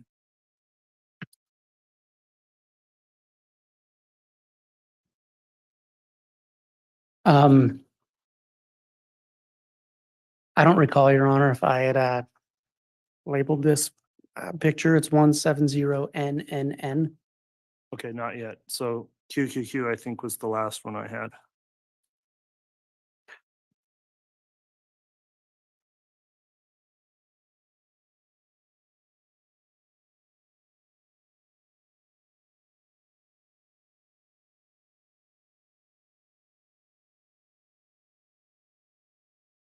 And so this is 170NNN. And Agent, can you just describe what you documented there? So all of those pictures of photos of tools we just looked at, these are the ones that were against that right side of the garage or the south side of that garage or barn. These are the ones we took as evidence. And these are most likely that could have been used in a burial.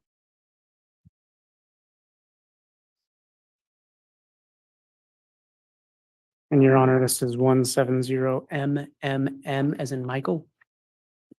Agent, what was this? This is one of those tools we just saw that was taken as evidence, and it's just a pick.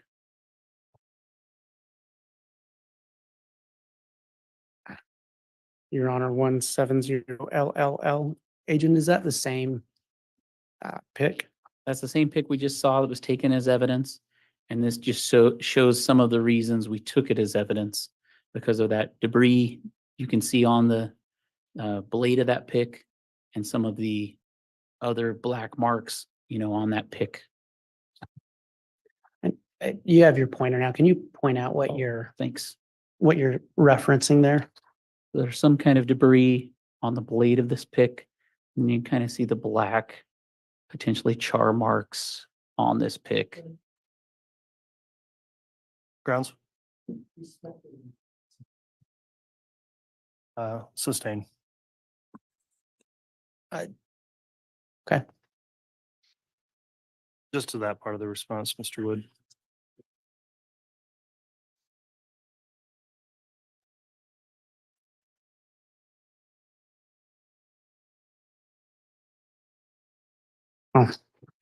Your Honor, this is 170KKK. Agent, what is this a photograph of? This is another closer up picture of two of the shovels that were taken as evidence. And again, you can see that why they were taken as evidence because the shovels are dirty. So it appears that they were used.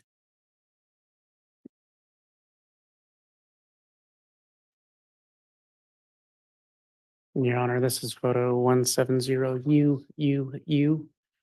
And Agent, what was the significance of that photograph?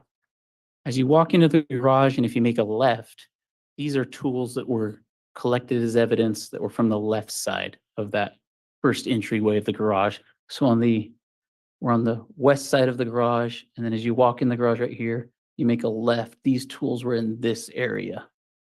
And obviously we're taking tools that could have been used to do something to our human remains we found.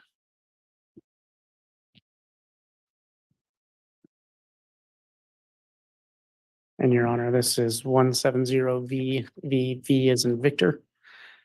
Agent, what is this a photograph of?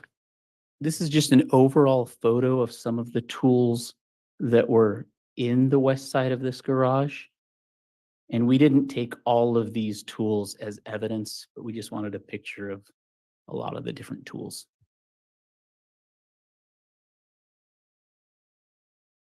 And this is 170 SSS. Agent, what was this a photograph of?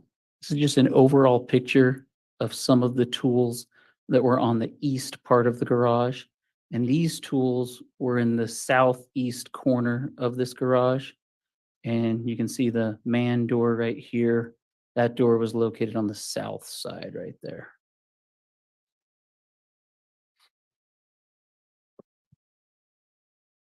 This is photograph 170 TTT. What was this an image of? These are those same tools in that same area. From the shovel over to the hoe, these tools were the ones that we actually collected as evidence, just because they could have been tools we thought could have been used to do our burials or other physical damage. And Your Honor, I need to make a correction on the labeling. Okay. This was image 170 TTT. And the last image shown was 170 SSS.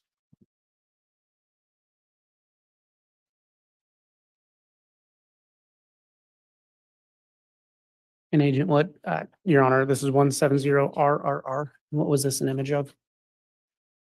These are bricks that were similar to the bricks that we found near Tylee Ryan's burial site. And we found these bricks over by this shed.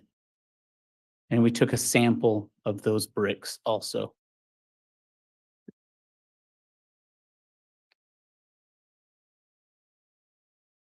Your Honor, the court has States Exhibits 173 and 172. We'd ask that they be, their physical evidence, we ask that they be brought out, and I believe they'll be coming in by way of stipulation.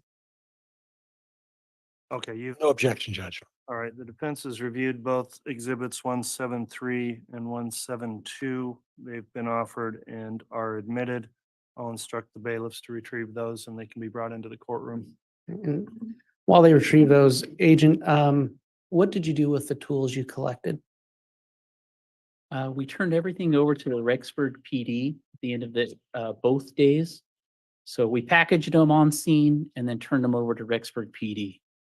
And it probably is obvious, but when you say PD, is that referring to the police department? Police department. Okay.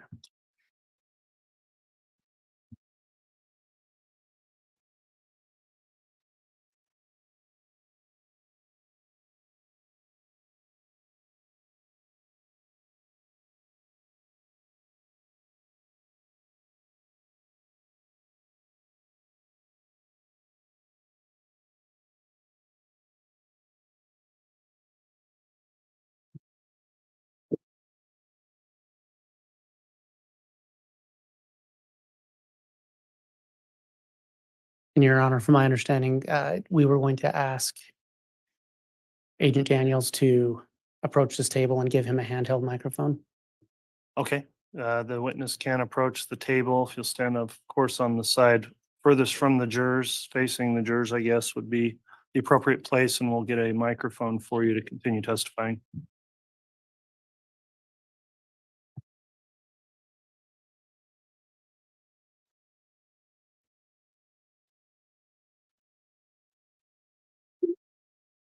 Agent, or do you recognize these as States Exhibits 173 and 172? I do. What are they? It's the pick from one of the photos we just showed you, and it's the yellow handled, yellow and black handled shovel from one of the photos we just showed you. And can you unwrap the pick and show it to the jury? Can you identify which of the two, which exhibit is that? Oh, I apologize. That is.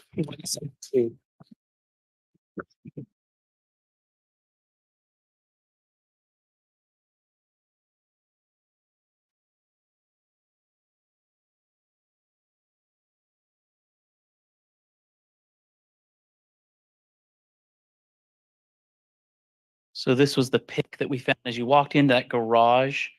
And then to your right, this was the pick that was to the right. And originally when we found it was in a crate. And then when we removed it from the crate, it was one of the ones we lined up, and you saw a picture of it when it was lined up with a few other items, and we took them as evidence. And Agent, without stating anything conclusory about what's on that pick, what about that pick drew your attention? Typically, when we look for tools to take, we'll look for tools that we typically use for burials. And I already kind of mentioned to you some of those tools. We use rakes, shovels, picks, and other items. So this is a pick, so we'll kind of scrutinize those more. And then this one was, we'll just say dirty. So it was dirty.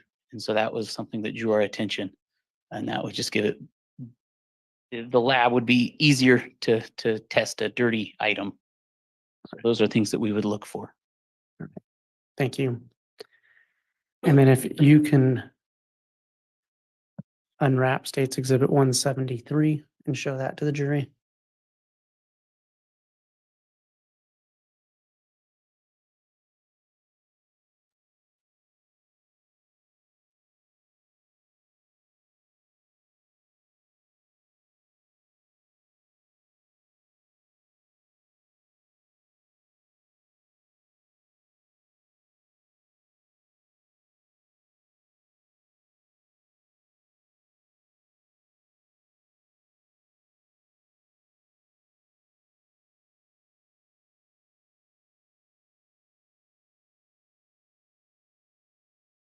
If you can explain what that is and why you collected that item. So again, if you walk into that garage through the big garage door off to your right, this was one of the tools that was up against the south side of that garage. And then again, it's just a tool that we typically use when we're excavating, and a tool that could be used for a burial. And then we had already excavated and processed the fire pit. And so it just seemed dirty, a tool that we would be interested in for this scene. Thank you. And it could be wrapped up again.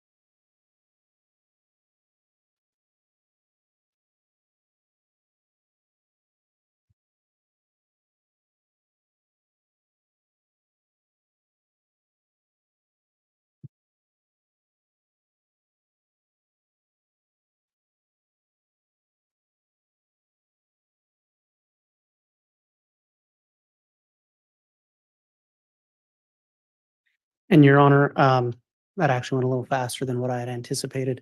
If leave it at the discretion of the court, I believe I could finish up my direct by 2:30. If the court would like us to do that, I'll leave that up to the court. I understand that we'd still have to bring this witness back for cross. So however the court wants to do that is fine with the state. Why don't you, well, I guess I can leave it up to you somewhat as well, Mr. Wood. I don't want to. Would it make sense to go another 10 or 15 minutes? Or would that just put it too close to when you want to conclude your line of question? I think it would probably take about another 40. Okay. Well, given the schedule and concerns we had today, I think what we'll do is go ahead and recess for the afternoon then, given the time. I appreciate you inquiring on that, Mr. Wood. We will go ahead and break until Monday then, and we'll continue with testimony of Agent Daniels on Monday. As we break for the day, first, I'd like to thank those in attendance for complying with the courtroom conduct order throughout today. And for ladies and gentlemen of the jury, before you break for the weekend, again, I will give you the admonishment you've heard many times before, which is to please not discuss this case at all amongst yourselves or with anyone else. You're not permitted to do that until you begin your deliberations. In addition, avoid any kind of investigation into the case or review of any of the facts of the case from outside sources. If you see the case being reported in the media or otherwise, please avoid paying attention to that. And we'll ask you about that as you return Monday morning with your daily juror affirmation that you've complied. So thanks for your attentiveness today. We're going to recess for the afternoon and we'll begin again on Monday morning with our calendar starting at 8:30. All right, please.